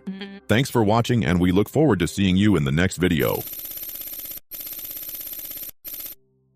Hello, I'm glad you clicked on this video today. You know, sometimes our bodies try to tell us something important, but we just brush it off. And when it comes to our skin, ignoring those signals could be a decision you'll regret for the rest of your life. I know that sounds dramatic, but please, stay with me for the next few minutes. It might just save your life or the life of someone you care about. Have you ever noticed a spot on your skin that doesn't quite look right? Maybe a mole that changed shape, or a patch that appeared out of nowhere? That uneasy feeling you had when you spotted it? That was your instinct trying to protect you. And today, I want to discuss why you should listen to that feeling. For those of us over 60, our skin has undergone decades of sun exposure, environmental damage, and numerous changes. It's carried us through life's journey, but now it needs our attention more than ever. Because the truth is, by the time many skin cancers become obvious, the clock is already ticking. You see, melanoma, the most dangerous form of skin cancer, doesn't wait for you to make up your mind about seeing a doctor. Every day you delay could be allowing cancer cells to spread deeper into your body, reaching your lymph nodes, your organs, and once that happens, your chances of survival drop dramatically. This isn't about scaring you, it's about saving you. Let me share something personal. My own father ignored a changing mole on his back for almost a year. It's nothing, he'd say when my mother mentioned it. Been there forever. But it hadn't been there forever. It was new, it was changing, and by the time he finally saw a doctor, the melanoma had already spread to his lungs. We lost him just 8 months later. I don't want that to happen to you or your loved ones. Now, what exactly should you be looking for? First, let's talk about the most critical warning sign: change. Any spot on your skin that's changing, in size, shape, color, or elevation, deserves immediate attention. That mole that's been on your shoulder for decades, if it suddenly starts growing, darkening, or developing irregular borders, don't wait. This isn't normal aging. This is your body waving a red flag. And what about new spots? After the age of 60, we're accustomed to seeing new freckles, age spots, and skin tags appear. But be cautious. Not all new spots are benign. Specifically, watch for what dermatologists call ugly ducklings, spots that stand out from everything else on your skin. They look different, they feel different, and they're trying to tell you something's wrong. But here's what keeps me up at night: thinking about all the people watching this who have already noticed something unusual. You've seen it, maybe you've touched it, wondered about it, even worried about it, but you haven't made that appointment yet. Perhaps you're afraid of what the doctor might say. Perhaps you don't want to appear as though you're overreacting. Or maybe you're just too busy taking care of everyone else to take care of yourself. Please hear me when I say this. You deserve deserve to be here. Your family needs you. Your friends need you. And catching skin cancer early can mean the difference between a simple procedure and a battle for your life. In the next part of our discussion, I'll walk you through what happens when you delay and the simple steps you can take right now to protect yourself. But first, you need to make a promise to yourself and to those who love you that you won't ignore these warning signs any longer. When it comes to skin cancer, timing isn't just important, it's everything. You see, what makes melanoma so dangerous isn't just that it's cancer, it's how quickly it can spread when left untreated. Every day matters. Every week could be the difference between life and death, and that's not an exaggeration. Let me paint a picture of what happens when you delay. Melanoma doesn't stay on the surface where we can see it. It begins to grow downward, penetrating deeper layers of your skin. Doctors measure this invasion in millimeters. It's called the Breslow depth. And here's the terrifying reality. The difference between a 95% survival rate and a 65% survival rate can be less than a single millimeter of depth. That's thinner than your fingernail. I've seen too many people in waiting rooms, tears streaming down their faces, wishing they could turn back time. If only I'd come in when I first noticed it, they say. But we can't rewind the clock. We can only move forward from where we are. Many of you watching might be thinking, but I've had this spot for years and nothing bad has happened. I understand that feeling of security, but skin cancer is cunning. It can remain dormant for years before suddenly becoming aggressive. That spot you've had forever might have been harmless for decades until it wasn't. The key is noticing when something changes. Consider your grandchildren, spouse, and friends who rely on you. Think about the holidays you want to be present for, the milestones you want to witness. Now ask yourself, is avoiding a simple skin check worth risking all of that? If you're still here and this video is helping you, please leave a quick comment below. I'd really appreciate knowing you're watching. And if you haven't subscribed yet, now's a great time. Tap the bell so you don't miss the next one. Let's keep going. Now, beyond just looking for changes in existing spots, there's a simple system dermatologists use called the ABCDE rule. A is for asymmetry. If you draw a line through a mole, do both halves match? B is for border. Benign moles have smooth, even borders, while dangerous ones often have irregular, notched, or scalloped edges. C is for color. Multiple colors or uneven distribution of color in a single spot is concerning. D is for diameter. Anything larger than a pencil eraser, about 6 millimeters, deserves attention. And E is for evolving. Any change at all in a spot's size, shape, color, elevation, or symptoms like itching or bleeding. But here's something many doctors won't tell you until it's too late. There's actually an F in this system too. F stands for fear, that gut feeling that something's not right. Trust that instinct. I've heard countless stories from survivors who said, I just knew something was wrong, even though the spot didn't check all the ABCDE boxes. And it's not just about melanoma. There are other types of skin cancer, like basal cell and squamous cell carcinomas. They might not be as immediately life-threatening, but they can be disfiguring and destructive if left untreated. They often appear as persistent, scaly red patches, open sores that won't heal, or shiny bumps that might bleed easily. Now, I know facing these possibilities is frightening. It's so much easier to pull down your sleeve, adjust your collar, or simply avoid mirrors altogether. But denial won't protect you. It only gives the potential danger more time to grow. What breaks my heart is knowing that some of you watching right now have already waited too long. You're afraid to check because deep down, you suspect something is wrong. Please hear me. Even if it is too late for a simple solution, it's never too late to fight. New treatments are available that didn't exist even 5 years ago, but they work best when you start them as soon as possible. I want to shift our conversation now to something equally important: prevention and early detection. Because while I've focused on the dangers of waiting too long, the truth is that many of you watching still have time to act. The window hasn't closed for everyone, but it's closing a little more each day you delay. Let me be crystal clear about something. Checking your skin is not a one-time event. It's a lifelong commitment, and at our age, it becomes even more critical. Our skin has endured decades of sun damage, even on days we thought we were protected. Those sunburns from the 1960s and 70s when sunscreen wasn't common, your skin hasn't forgotten them. They've been silently waiting, potentially creating the conditions for cancer to develop decades later. This is why I recommend the monthly head-to-toe self-examination. Yes, monthly. Set a reminder on your calendar. Make it the first day of every month or your birthday date. Whatever helps you remember. Use a full-length mirror and a hand mirror to check every inch of your skin, the back of your legs, between your toes, your scalp, behind your ears. These are places where dangerous spots can hide, growing unchecked for months or even years. And let's address something that holds so many people back: embarrassment. I've heard it countless times. I don't want the doctor looking at all my saggy skin. I have so many age spots already. How would they even know what's dangerous? I'm afraid they'll judge me for all the sun damage I have. Listen to me. Doctors have seen it all. They're not judging your body. They're trying to save your life. Your dignity is important. important, but it should never come at the cost of your survival. Another excuse I hear often is about cost or time. I can't afford a dermatologist. The waiting list is too long. I don't have time for this right now. I understand these concerns are real, but consider the cost, both financial and emotional, of treating advanced skin cancer. Consider the time you might lose from your life if you don't act now. Many communities offer free skin cancer screenings. Many primary care doctors can do basic skin checks during your regular visits. There are options. Please find one that works for you. If you're still here and this video is helping you, please leave a quick comment below. I'd really appreciate knowing you're watching. And if you haven't subscribed yet, now's a great time. Tap the bell to stay up to date on the next one. Let's keep going. Now, I need to address those of you who've already spotted something concerning. Perhaps you noticed it weeks ago or months ago. Maybe you've been watching it grow or change. I want you to do something right now while you're watching this video. Take out your phone, open your calendar, and schedule that doctor's appointment. Not tomorrow, not next week. Now I'll wait. Did you do it? If not, please pause this video and make that call. It might be the most important call you make this year. For those who have already received a diagnosis, I want to share a message of hope. Treatment options have advanced tremendously. Immunotherapies, targeted drugs, and improved surgical techniques are saving lives that couldn't have been saved even a decade ago. However, these treatments are most effective when initiated early. Remember this, your skin has been with you through every moment of your life. It's protected you. It's healed from injuries. It's adapted to everything you've put it through. Now it's time to pay attention. It's speaking to you through these warning signs. Please don't ignore its message. In my years of working with skin cancer patients, I've seen both heartbreaking losses and miraculous recoveries. The difference often comes down to timing and action. Some spots can be removed in a doctor's office in minutes using only a local anesthetic. But wait too long, and you might be facing surgeries, radiation, chemotherapy, and an uncertain future. The choice is yours. But it's a choice you need to make today, not tomorrow. Your future self and the people who love you will thank you for it. Thanks for watching today's video. Take a moment to comment below with one takeaway and how you'll apply it in your own life. We really do read and appreciate every message. If you found this content useful, like, subscribe, and share it with someone who might benefit. Your support helps us continue to show up for you. See you next time.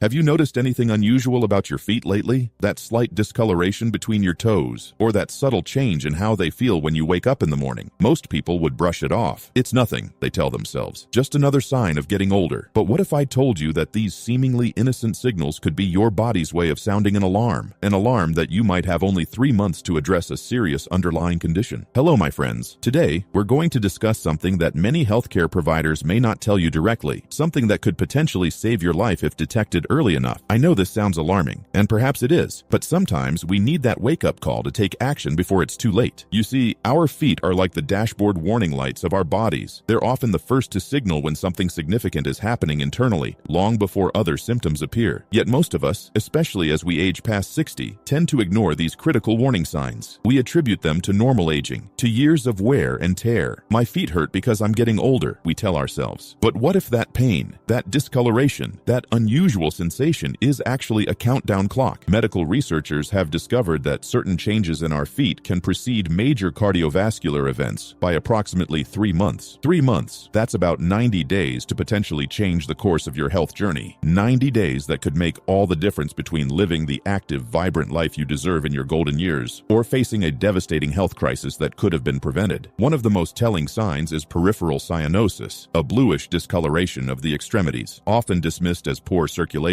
or cold exposure. But this discoloration, especially when it appears suddenly or worsens over weeks, can indicate that your heart is struggling to pump blood effectively to your extremities. Your body is essentially triaging its resources, prioritizing vital organs over your furthest appendages. Think about that for a moment. Your body is literally telling you, I'm in trouble. I can't keep everything going at once. Another warning sign that is commonly missed is sudden swelling that does not resolve with elevation or rest. We often attribute this to water retention or perhaps sitting for too long. It's just because I had those salty snacks, we rationalize. However, persistent swelling, especially when accompanied by warmth or tenderness, may signal a blood clot or early-stage heart failure. And here's what's truly frightening. By the time most people seek medical attention for these symptoms, they've often been present for months. Precious time, wasted opportunity. But perhaps most alarming is what I call the sock line syndrome. You know how sometimes when you take off your socks, they leave those impression marks on your ankles? Those indentations should disappear relatively quickly. If they're still visible visible an hour later, that's not normal. That's a red flag that your body is retaining fluid due to potential issues with your heart or kidneys. It's your body whispering, no, sometimes shouting, that something is wrong. And you have about 90 days before that whisper could become a health emergency that no one wants to face. I know this information might be frightening. It's intended to be, because fear, when it leads to appropriate action, can be the very thing that saves us. I've seen too many people in my years of research who wished someone had scared them a little sooner, who wished they had paid attention to those early warning signs before they found themselves in an ambulance or a hospital bed, wondering how they missed what their body was desperately trying to tell them. In the next part of our discussion, we'll delve deeper into what exactly is happening in your body during this crucial 3-month window, and more importantly, what specific actions you can take immediately to reverse these warning signs. Potentially because knowledge without action is just information, but knowledge with action, that's power. Power over your health, power over your future, power to live those golden years exactly as you've always envisioned them. So take a moment right now, look down at your feet, really look at them. Are they telling you something that you've been ignoring? Because if they are, the clock may already be ticking, and every day counts when you might only have 3 months to act. Now that you understand these warning signs in your feet, let me share what's actually happening inside your body during this critical 3-month window. Understanding the why behind these signals can be just as important as recognizing them initially. When your feet show these warning signs, your cardiovascular system is essentially sending out distress signals. Your heart, that tireless muscle that's been beating faithfully for 6 or more decades, is beginning to struggle with its workload. And because your circulatory system is one connected highway, problems at the central station will inevitably show up at the furthest points first, your feet. Think of it like a garden hose with a kink near the faucet. The flowers at the very end of your garden will be the first to wilt, even though the problem is happening much closer to the source. Your body works the same way, and that's why these foot signals are so precious. They're your early warning system, giving you time to address the kink before the entire garden suffers. What's particularly concerning is how these changes can accelerate once they begin. Research from the Cleveland Clinic shows that once these circulatory changes become visible in the extremities, the progression of underlying heart disease can accelerate dramatically. It's as if your body, having held off the problem for months or years, can no longer compensate. The dam breaks, and what was a slow leak becomes a flood. The medical term for this 3-month window is the peripheral decompensation phase. Doctors rarely share this term with patients because they do not want to cause panic, but I believe you deserve to know, because panic that leads to action is better than comfort that leads to crisis. During this decompensation phase, your heart is working harder than ever before. It's pumping against increasing resistance in your blood vessels, trying desperately to push blood through narrowed arteries, or against the pressure of fluid building up in your system. Your kidneys, sensing the decreased blood flow, begin to retain even more liquid, making the problem worse, not better. It's a vicious cycle, and every day that passes without intervention makes the next day's battle even harder for your heart. If you're still here, and this video is helping you, please leave a quick comment below. I'd really appreciate knowing you're watching. And if you haven't subscribed yet, now's a great time. Tap the bell so you don't miss the next one. Let's keep going. Here's something that most doctors won't tell you directly. This 3-month window often coincides with subtle changes in your energy levels and sleep patterns. You might find yourself needing an extra pillow at night to breathe comfortably, or notice that activities that were once easy now leave you winded. Most people write this off as just getting older, but paired with those foot changes we discussed, this isn't normal aging. It's your body's increasingly desperate attempt to tell you something is wrong. What's truly heartbreaking is that for approximately 40% of people over 65 who experience a major cardiac event, these foot signals were present 3 months earlier. That's not my opinion. That's data from a longitudinal study conducted across 7 major cardiac care centers. 40%, nearly half of these life-altering events gave warnings that were missed or dismissed. I recently spoke with Margaret, a 72-year-old former school teacher from Ohio. She noticed the bluish discoloration between her toes one morning while putting on her socks. Being naturally curious, she mentioned it to her doctor at a routine visit, even though she felt silly bringing up something so seemingly minor. That silly observation led to tests that revealed 3 major coronary arteries were severely blocked. Within 2 weeks, she had bypass surgery. Her cardiologist later told her that had she waited even 2 more months, they likely would have met under very different, much more emergent circumstances. Margaret's story could have taken a different turn. She could have ignored those signs, attributed them to age or the cold weather, and continued on until disaster struck. The only difference between those 2 potential outcomes was her willingness to act on what her feet were telling her. In the final part of our discussion, I'll share exactly what you need to do if you recognize any of these warning signs in yourself or a loved one. I'll walk you through the specific tests to request, the questions to ask your doctor, and most importantly, the immediate lifestyle changes changes that can begin to reverse this countdown clock, sometimes in as little as 2 weeks. Because remember, this isn't about scaring you. It's about empowering you with the knowledge that could save your life or the life of someone you love. So, what exactly should you do if you notice any of these warning signs in your feet? First, I want to be absolutely clear. This is not something to wait and see about. This is not something to mention casually at your next regularly scheduled checkup 3 months from now. If you've identified any of the signals we've discussed, the bluish discoloration, the persistent swelling, the sock line indentations that don't fade, you need to act this week, not next month. This week, call your doctor and use these exact words. I'm experiencing symptoms that concern me about my cardiovascular health, and I need to be seen as soon as possible. Don't downplay it. Don't say, I have some funny stuff going on with my feet. Be direct about your concerns, because the reality is that medical offices prioritize patients based on the urgency of their symptoms, and sadly, foot changes often don't trigger that sense of urgency in the scheduling system, unless you make it clear why they should. When you see your doctor, ask specifically for these 3 tests: a comprehensive metabolic panel to check your kidney function, an echocardiogram to assess how well your heart is pumping, and an ankle brachial index test, which compares the blood pressure in your ankle to the blood pressure in your arm to check for circulation problems. These 3 tests, taken together, can provide a clear picture of what's happening in your cardiovascular system and help determine the urgency of your situation. What's shocking is that many physicians don't automatically order these tests as a package. They might order just one, see that it's within normal limits, and miss the bigger picture that would be revealed if all 3 were evaluated together. You have to be your own advocate here, because when it comes to your health, particularly in these golden years, no one will fight for it as fiercely as you will. Now, while you're waiting for these appointments and tests, which, let's be honest, in today's healthcare system might take a few weeks to schedule, there are immediate actions you can take starting today that could begin to reverse some of these warning signals. First, drastically reduce your sodium intake. I'm not talking about just skipping the salt shaker. I'm talking about eliminating processed foods, canned soups, deli meats, and restaurant meals, which often contain shockingly high levels of hidden sodium. Studies show that reducing sodium intake can significantly improve cardiovascular function in as little as 2 weeks. 2 weeks! That's potentially 1/6 of your warning period already put to good use. Second, elevate your feet above heart level for 30 minutes, 3 times daily. This simple gravity trick can help reduce fluid retention and give your heart a much-needed break from constantly fighting against gravity to circulate your blood. I know it sounds too simple to make a difference, but the research on this is compelling. Patients who practice this elevation technique regularly show measurable improvements in peripheral circulation within 10 days. If you're still here and this video is helping you, please leave a quick comment below. I'd really appreciate knowing you're watching. And if you haven't subscribed yet, now's a great time. Tap the bell so you don't miss the next one. Let's keep going. Third, and this might surprise you, start a gentle walking program. Not intense exercise. That could actually be dangerous if you're in this 3-month window, but very gentle walking. Start with just 5 minutes, 3 times a day, and gradually increase as you feel able. Walking engages the calf muscles, which act as a secondary pump to help move blood back up to your heart. It's like giving your overworked heart a team of assistants. I want to share one final story that highlights the importance of this information. James, a 68-year-old former construction worker, noticed the sock line indentations we talked about, but being a tough guy his whole life, he ignored them for nearly 2 months. When he finally mentioned them to his daughter, a nurse, she recognized the warning sign immediately and rushed him to the emergency room. Tests revealed he was in the early stages of congestive heart failure. The cardiologist told him bluntly, "You had about 3 weeks left before this would have become a major crisis." 3 weeks out of his original 3-month window. He'd already used up most of his warning period. However, here's the hopeful part of James's story. With immediate medical intervention and the lifestyle changes we've discussed, James was able to strengthen his heart function significantly. 6 months later, his ejection fraction, a measure of how efficiently your heart pumps, had improved from dangerously low to nearly normal. Today, 2 years later, he's walking 3 miles a day and recently danced at his granddaughter's wedding, something that might never have happened if his warning signs had gone unnoticed for just a few more weeks. I share these stories and this information not to frighten you, but to empower you, because knowledge truly is power when it comes to your health. These feet of yours that have carried you through decades of life's journey are still looking out for you, still trying to keep you on this earthly path a little longer. At the very least, we can listen to what they're trying to tell us. Remember, these warning signs exist to give you time to act, but only if you recognize them and take them seriously. Your feet might be telling you that you have 3 months left to address a serious health issue, but the wonderful flip side of that coin is that you have 3 months to change the outcome of your story, potentially 3 months to write a different ending. And that, my friends, is a gift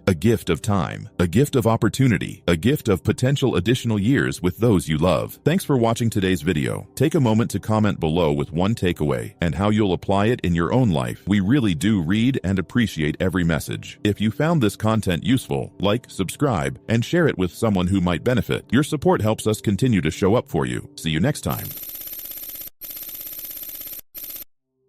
Have you ever wondered if your body tries to tell you something important, something that could actually save your life? Hello there, I'm talking to you. Yes, you, sitting there watching this video right now. What if I told you that your body might be whispering critical warnings to you right this moment? Warnings that most doctors miss entirely, but that could give you precious time, up to 60 days, to take action before it's too late. You see, after decades of research and thousands of case studies, medical experts have discovered something shocking. Your body has an early warning system, a silent alarm that starts ringing about 2 months before a major health crisis. But here's the frightening truth. Most people completely miss these signals until it's far too late. And for adults over 60, recognizing these signs becomes even more crucial as our bodies change and traditional warning signs often present differently. I'm sharing this today because I've seen too many people ignore these warnings, including my own father. He had all the signs for nearly 3 months, but neither he nor anyone around him recognized what was happening until he collapsed one morning making breakfast. The doctor said if we'd caught it just weeks earlier, his story might have ended very differently. That's why I've dedicated my life to making sure others don't miss what we did. The first critical warning sign your body gives is so subtle that 87% of people dismiss it entirely. It's a change in your energy levels, but not in the way you might expect. Most people think fatigue is normal as we age, so they ignore it. But it's not the general tiredness I'm talking about. It's a very specific pattern that emerges roughly 60 days before a serious health event. You might notice you have bursts of unusual energy followed by profound exhaustion,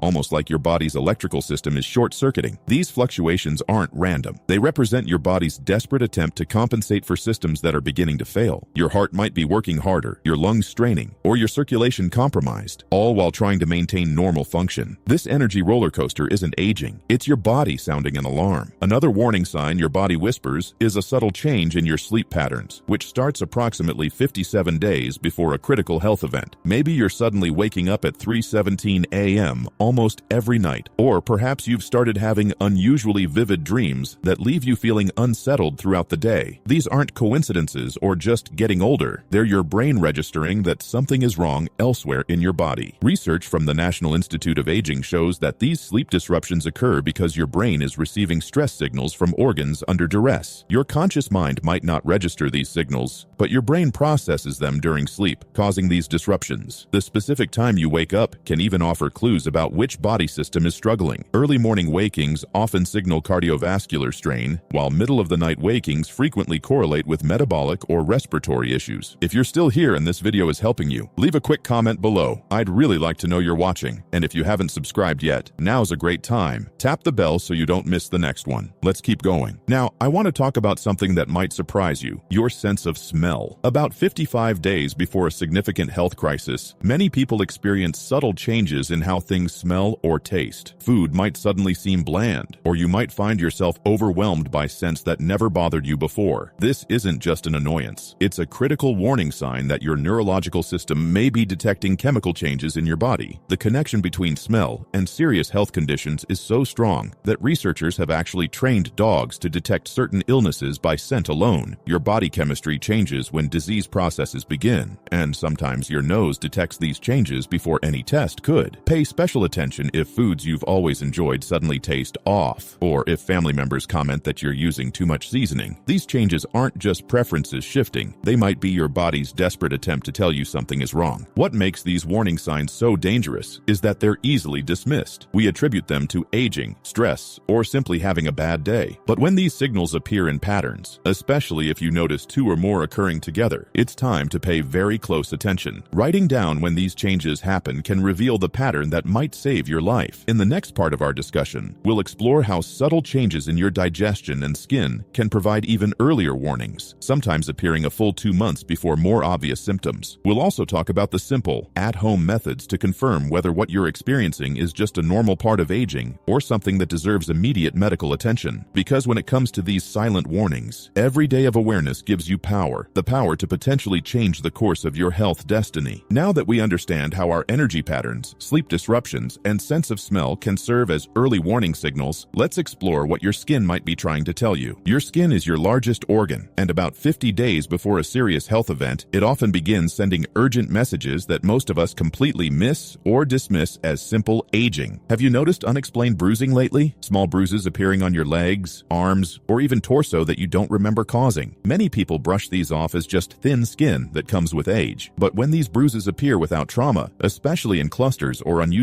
locations, they're often signaling something much more concerning. Your blood vessels might be weakening, your blood's clotting ability compromising, or your organs struggling to maintain proper function. This isn't normal aging. It's your body desperately trying to tell you something's wrong while there's still time to act. Even more concerning are subtle changes in the color of your skin. Not dramatic changes that would send anyone rushing to the ER, but the gradual shifts that occur so slowly you barely notice them. A slight yellowing around your eyes that you attribute to poor lighting. A faint bluish tint to your fingernails that seems to come and go. A persistent flush across your cheeks that you blame on temperature changes. These subtle color shifts are often the result of your body's vital organs, your liver, lungs, heart, beginning to struggle weeks before more obvious symptoms appear. What about your hands? Around 45 days before a critical health event, many people experience strange sensations in their extremities, tingling, numbness, or a feeling like water running over your skin when nothing is there. These sensations aren't just random nerve misfires or poor circulation from sitting too long. They're often early warning signs of neurological changes, circulatory problems, or metabolic shifts that precede serious conditions. I remember Mrs. Wilson, a lovely 72-year-old woman who came to one of my workshops last year. She mentioned casually that she'd been dropping things more frequently. Her coffee cup, her knitting needles, even her house keys. She laughed it off as senior moments. But this coordination change wasn't about aging or clumsiness. It was her nervous system signaling distress. 3 weeks after our conversation, she suffered a minor stroke. Her doctor said the dropping objects had been a classic warning sign, one that appeared nearly 40 days before the event. Had she recognized it sooner, preventive measures could have been taken. If you're still here and this video is helping you, leave a quick comment below. I'd really like to know you're watching, and if you haven't subscribed yet, now's a great time. Tap the bell so you don't miss the next one. Let's keep going. Another critical signal your body sends is a subtle change in your bathroom habits. Nobody likes talking about this, but it could save your life. Approximately 40 days before a major health crisis, many people notice small shifts in their digestion, perhaps constipation alternating with loose stools, or needing to urinate more frequently at night. These changes often occur gradually enough that we attribute them to dietary changes, stress, or just another inconvenient part of getting older. But these digestive disruptions aren't just annoying. They're often your body's first response to serious conditions developing elsewhere. Your digestive system is intimately connected to your cardiovascular health, your immune function, and your hormonal balance. When something begins to fail in one of these systems, your digestion often registers the change first. Pay particular attention if these changes persist for more than a week, or if they follow any pattern. They might be telling you something crucial while there's still time to act. Perhaps the most overlooked warning sign is a change in your emotional state. About 35 to 40 days before a significant health event, many people experience mood shifts that seem to have no external cause. You might find yourself feeling unexpectedly anxious about routine activities that never bothered you before, or perhaps you've noticed periods of confusion that come and go, moments where familiar tasks suddenly seem complex, or where you lose your train of thought mid-sentence. These emotional and cognitive shifts aren't signs of aging or the beginning of memory loss. They're often your brain's response to changing chemistry in your body. When your organs begin to struggle, they release stress hormones and inflammatory compounds that can temporarily affect your brain function weeks before other symptoms appear. If family members have commented on changes in your personality, or if you've noticed yourself reacting differently to familiar situations, don't dismiss these changes as just having bad days. They might be early warnings of a developing health crisis. In our final segment, we'll discuss the most critical warning sign of all, one that appears approximately 30 days before a serious health event and is missed by nearly 95% of people who experience it. We'll also cover the 3 simple questions you should ask yourself every morning that could help you spot these warning signs early enough to take action. And most importantly, I'll share the exact steps you should take if you recognize any of these warning patterns in your own body. We've talked about several critical warning signs your body gives in the months before a serious health crisis, but there's one signal that appears about 30 days before a major event that nearly everyone misses, and it could be the most important of all. It's what medical researchers now call temporal disorientation, subtle moments where your perception of time briefly shifts in unusual ways. Have you ever found yourself momentarily confused about what day it is beyond the usual "is it Tuesday" or Wednesday? Confusion we all experience? Or perhaps you've noticed brief episodes where time seems to slow down or speed up dramatically. These aren't senior moments or signs of aging. They're often your brain's response to changing oxygen levels, shifting blood chemistry, or neurological changes that precede serious health events. Dr. Marianne Chen, a neurologist who specializes in preventive medicine, documented this phenomenon in hundreds of patients. She found that approximately 30 days before experiencing strokes, heart attacks, or other critical health events, nearly 68% of patients reported experiencing at least one episode where they felt unstuck in time, a brief but unsettling disorientation that lasted only seconds, but left them feeling deeply disturbed afterward. What makes this warning sign so dangerous is that it's easily dismissed. We laugh it off, attribute it to being busy or tired, or simply forget it happened at all. But these temporal shifts aren't random. They're your brain's desperate attempt to alert you that something fundamental is changing in your body's functioning. And unlike many other warning signs, this one offers a relatively narrow window, usually appearing just 30 days before more serious symptoms emerge. Perhaps even more concerning is a strange symptom that emerges about 25 days before a critical health event, a sudden, unexplained change in your handwriting. This isn't about arthritis making your writing shakier or your hands being less steady. It's about subtle shifts in how you form letters, the pressure you apply to the page, or even your signature looking different enough that you notice it yourself. These changes often reflect neurological shifts that precede strokes, Parkinson's disease, or other serious conditions. The tragedy is that most people never connect these dots until it's too late. They experience these warning signs one by one, dismissing each as an isolated incident rather than seeing the pattern that could save their life. That's why I recommend asking yourself these 3 simple questions every morning. First, has my body done anything unusual or unexpected in the past 24 hours? This question forces you to acknowledge changes rather than normalize them. Second, have I noticed this same unusual pattern before in recent weeks? This helps you identify recurring patterns rather than isolated incidents. And third, would I be concerned if I saw these same changes in someone I love? Often, we're more objective about others' health than our own. If you answer yes to any of these questions, it's time to take action. Not next week, not after you see if it happens again. Now, if you're still here and this video is helping you, leave a quick comment below. I'd really like to know you're watching. And if you haven't subscribed yet, now's a great time. Tap the bell so you don't miss the next one. Let's keep going. So what exactly should you do if you recognize these warning signs? First, document everything. Keep a simple journal noting what you experienced, when it happened, and any factors that might have triggered it. This documentation can be invaluable to healthcare providers who might otherwise miss the pattern. Second, don't wait for a catastrophe before seeking help. Many people know something's wrong, but wait until symptoms become unbearable before acting. By then, those precious 60 days of warning have evaporated. Instead, schedule what I call a pattern conversation with your doctor. Don't just mention isolated symptoms. Explicitly state that you've noticed a pattern of changes over recent weeks and months. Third, bring an advocate with you to medical appointments, someone who can help you communicate these subtle patterns clearly and ensure they're taken seriously. Too many warnings are missed because healthcare providers are rushed, and patients struggle to articulate changes that seem minor in isolation, but form a critical pattern when viewed together. Remember Mrs. Wilson from my earlier story? After her stroke, her daughter found a small notebook where Mrs. Wilson had actually documented dropping things, feeling tingling in her fingers, and even that strange temporal disorientation I mentioned. She'd noticed the pattern but didn't think it was serious enough to bother her doctor with. Her story doesn't have to be yours. The human body is remarkably resilient, but it's also remarkably communicative. It doesn't suddenly fail without warning. It whispers first, then speaks, then shouts, but only if we're willing to listen. These silent warning signs appearing 60, 50, 40, or 30 days before a health crisis aren't just medical curiosities. They're your body's desperate attempt to give you time to act, to change course, to save your own life. I share this information not to frighten you, but to empower you. Knowledge of these warning signs has saved thousands of lives. People who recognized the patterns early enough to take action. People who might otherwise have become statistics are instead telling their stories of survival precisely because they listened when their bodies first began to whisper. Your body is speaking to you right now, today. The only question is, are you listening? Thanks for watching today's video. Take a moment to comment below with one takeaway and how you'll apply it in your own life. We really do read and appreciate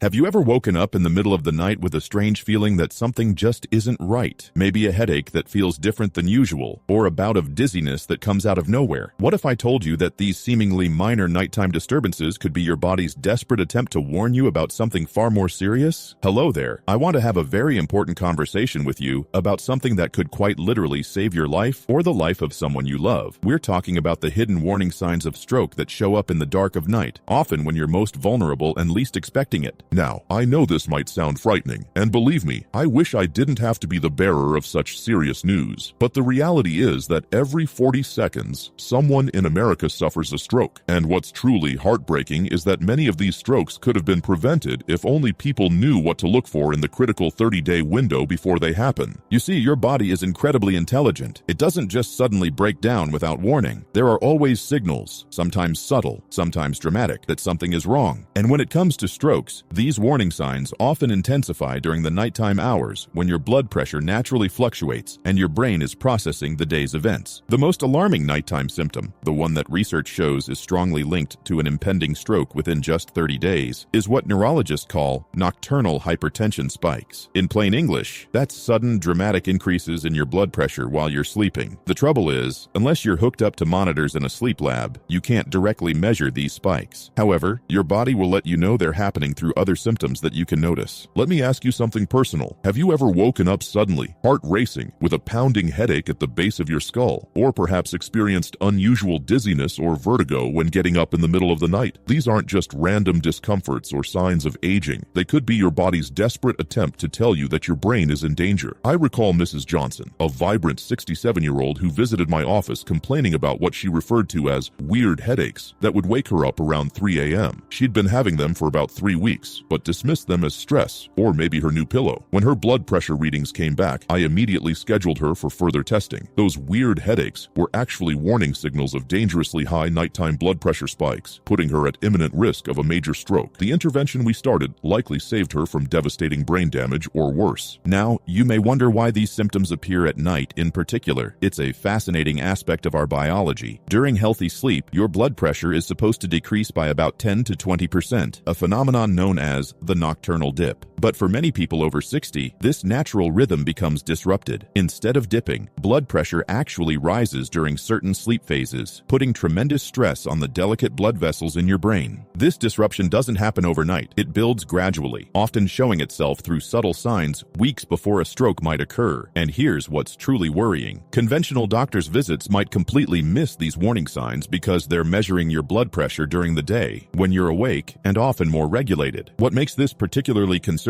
for those of us over 60 is that our blood vessels have already undergone decades of wear and tear. They are less elastic and more vulnerable to pressure changes. So when these nighttime spikes occur, the risk of a blood vessel rupturing or becoming blocked increases dramatically. But I don't share this information to scare you. Well, perhaps a little fear is warranted when we're talking about something as serious as stroke prevention. I share it because knowledge truly is power, especially when it comes to your health. Recognizing these warning signs could mean the difference between catching a problem early when it's still manageable and facing a life-altering medical emergency. In the next part of our discussion, we'll dive deeper into the specific nighttime symptoms you need to watch for, the ones that most often precede a stroke, and exactly what you should do if you experience them. Because timing is crucial. When it comes to brain health, I want to ensure you're equipped with the necessary information to protect yourself and your loved ones. So what exactly should you be looking for? What are these critical nighttime warning signs that could save your life? Let me walk you through them, because recognizing them early could mean the difference between complete recovery and permanent disability. The first and most telling sign is what I call the 3 a.m. wake-up call. This isn't just ordinary insomnia. It's a sudden awakening, often between 2 and 4 in the morning, accompanied by a feeling of unease or distress that you can't quite put your finger on. Your heart might be racing, or you might feel an unusual pressure in your chest or head. This specific pattern of nighttime awakening has been linked to those dangerous blood pressure spikes I mentioned earlier. Many of my patients describe it as feeling wrong, not necessarily painful, but deeply unsettling. And here's what makes it particularly dangerous. Because it happens during sleep, many people simply roll over and try to go back to bed, dismissing it as just another sign of aging or stress. But your body is desperately trying to tell you something. I'll never forget Tom, a retired teacher who came to see me after experiencing what he called weird dreams for several weeks. He would wake up feeling like he couldn't catch his breath, with a strange tingling in his left arm. He'd shake it off and go back to sleep, thinking it was just anxiety about his upcoming upcoming surgery. When I ordered an urgent carotid ultrasound, we found a 90% blockage in his carotid artery, a ticking time bomb that could have resulted in a massive stroke at any moment. Those weren't weird dreams, I told him. That was your body sending you emergency alerts. The second critical nighttime symptom is sudden sleep disturbances paired with balance problems. Have you noticed that when you get up to use the bathroom at night, you feel unusually unsteady or need to hold on to furniture to maintain your balance? This isn't just normal sleepiness or a natural part of aging. When these balance issues come on suddenly or worsen over a short period, especially when accompanied by other symptoms like headache or vision changes, they could indicate reduced blood flow to the cerebellum, the part of your brain responsible for coordination and balance. One thing that makes this particularly deceptive is that the balance problems may seem to improve during the day, leading you to dismiss them. However, the nighttime occurrence is significant because that is when your brain is most vulnerable to changes in blood flow and oxygen levels. If you're still here and this video is helping you, please leave a quick comment below. I'd really appreciate knowing you're watching. And if you haven't subscribed yet, now's a great time. Tap the bell so you don't miss the next one. Let's keep going. The third warning sign, and this one is particularly important, is nighttime facial numbness or asymmetry that resolves by morning. Perhaps you've woken up with a strange tingling or drooping on one side of your face, only to have it disappear after you've been up and about for an hour or so. Many people attribute this to sleeping funny or pressure from their pillow, but transient facial weakness, especially when it consistently affects the same side, is a classic warning sign of a mini-stroke or TIA, transient ischemic attack. These mini-strokes often happen during the night when blood pressure fluctuates, and they can resolve so quickly that by the time you see your doctor, there's nothing for them to find. But they are powerful predictors of a full-blown stroke. Up to 40% of people who experience a TIA will go on to have a major stroke within 30 days if the underlying cause isn't addressed. Martha, a 72-year-old grandmother of 5, mentioned to me almost as an afterthought during her annual checkup that she'd been experiencing weird morning numbness in her face for about 2 weeks. "It's gone by the time I finish my coffee," she said, clearly not worried. That casual comment led to tests that revealed dangerously high nighttime blood pressure and significant narrowing in her carotid arteries. The treatment we started likely spared her from a devastating stroke that her neurologist believed was imminent. I want to be absolutely clear about something. If you experience any of these symptoms, the 3 a.m. wake-up calls accompanied by a feeling of distress, sudden nighttime balance problems, or transient facial numbness that resolves by morning, you should treat this as a serious medical warning. Don't wait, don't dismiss it, and most importantly, don't let anyone else dismiss it either. You see, one of the most dangerous phrases I hear from my older patients is, "Well, at my age, I should expect some problems." This mindset can be deadly. Yes, our bodies change as we age, but sudden neurological symptoms are never normal at any age. They are your body's alarm system, and ignoring them is like disconnecting a smoke detector because the beeping is annoying. In my 30 years of practice, I've seen far too many cases where these warning signs were present for days or even weeks before a devastating stroke. In almost every case, the patient recognized that something unusual was happening, but did not realize the significance or urgency of their symptoms. So, what should you do if you experience any of these warning signs? First and foremost, don't wait. The standard advice to call your doctor in the morning could be dangerously inadequate when it comes to stroke prevention. If you experience sudden, severe symptoms like facial drooping, arm weakness, or speech difficulties, what doctors call the fast signs, you need emergency care immediately. But what about these subtler nighttime warnings we've been discussing? My recommendation is firm. Any new or unusual neurological symptom that wakes you at night deserves a same-day medical evaluation, not next week, not when it's convenient, today. When it comes to your brain, the stakes are simply too high to take chances. People often tell me they don't want to bother their doctor or waste emergency resources if it turns out to be nothing. Let me be crystal clear. Protecting your brain is never a waste of time. Even if it turns out to be a false alarm, the peace of mind alone is worth it. I've seen too many patients who waited, hoping the symptoms would go away, only to suffer preventable damage. Your brain doesn't have unlimited capacity to recover from injury. Every minute, a stroke progresses, and approximately 1.9 million brain cells die. That's why neurologists say time is brain. Those cells and the functions they control may never come back. Now, beyond seeking immediate medical attention, there are critical actions you can take tonight. Yes, tonight to potentially reduce your risk if you've been experiencing any warning signs. First, check your blood pressure if you have a home monitor. If it's above 140/90, already, this needs urgent attention. Second, take note of when the symptoms occur and their exact nature. This information can be invaluable to your healthcare provider. And third, if possible, avoid sleeping alone. Have someone nearby who can help if symptoms worsen. What about prevention for those who have not yet experienced symptoms? The research here is compelling. Regular nighttime blood pressure monitoring, not just daytime readings, could be one of the most important things you do to protect yourself from stroke. Studies show that nighttime blood pressure actually predicts stroke risk more accurately than daytime readings. Yet most doctors never check it. One approach that's shown remarkable results is what I call the 10 p.m. checkpoint, a systematic evening routine designed to lower your stroke risk while you sleep. It includes taking any prescribed blood pressure medications at the optimal time, often in the evening rather than morning, spending 5 to 10 minutes in quiet meditation or deep breathing to lower blood pressure before bed naturally, and elevating the head of your bed by just 6 inches, which has been shown in studies to reduce nighttime pressure spikes by up to 15%. If you're still here and this video is helping you, please leave a quick comment below. I'd really appreciate knowing you're watching. And if you haven't subscribed yet, now's a great time. Tap the bell so you don't miss the next one. Let's keep going. I also want to address something critically important: the relationship between nighttime stroke symptoms and certain medications. Some commonly prescribed medications, including certain pain relievers, decongestants, and even some antidepressants, can significantly increase your risk of nighttime blood pressure spikes. If you are taking any medications and experiencing any of the warning signs we have discussed, you should schedule an urgent medication review with your healthcare provider. Let me share something personal. My own father ignored nighttime headaches and dizzy spells for weeks, dismissing them as just getting older. By the time he finally agreed to see a doctor, he suffered a stroke that left him unable to speak clearly for the rest of his life. I still remember him trying to tell me something important in the hospital, but the words wouldn't come. That moment changed everything for me as a doctor. It's why I'm so passionate about sharing this information. The tragedy is that his stroke was likely preventable. The warning signs were there, those nighttime symptoms that seemed minor at the time, but were actually his body's desperate attempt to alert him to the danger. His experience taught me that when it comes to stroke prevention, we simply cannot afford to wait and see. I realize this is frightening information. Nobody wants to think about the possibility of a stroke, but knowledge truly is power, and understanding these warning signs could save your life or the life of someone you love. The good news is that when caught early, responding to these warning signs rather than dismissing them can prevent many strokes. Remember Mrs. Johnson, whom I mentioned earlier? She recognized her nighttime symptoms for what they were: warning signs, not just inconveniences. She received prompt help, and today she's enjoying an active retirement, traveling and spending time with her grandchildren. Her story could be your story too. The human brain is remarkably resilient, but it needs your protection. It needs you to listen when it's telling you something is wrong. Those nighttime symptoms, the unusual wake-ups, the balance problems, the transient facial numbness, they're not just annoyances to be endured. They're potentially life-saving warnings that deserve immediate attention. So tonight, as you prepare for bed, take a moment to reflect on what we've discussed. Have you been experiencing any of these warning signs? Have you been dismissing symptoms that deserve attention? If so, please don't wait another day to seek help. Your future self and everyone who loves you will thank you for taking action now. And remember, stroke prevention isn't just about avoiding something bad. It's about preserving your ability to fully participate in all the good that life has to offer. Your memories, your independence, your ability to communicate with those you love. These precious capabilities are worth protecting. Thanks for watching today's video. Take a moment to comment below with one takeaway and how you'll apply it in your own life. We really do read and appreciate every message. If you found this content useful, like, subscribe, and share it with someone who might benefit. Your support helps us continue to show up for you. See you next time.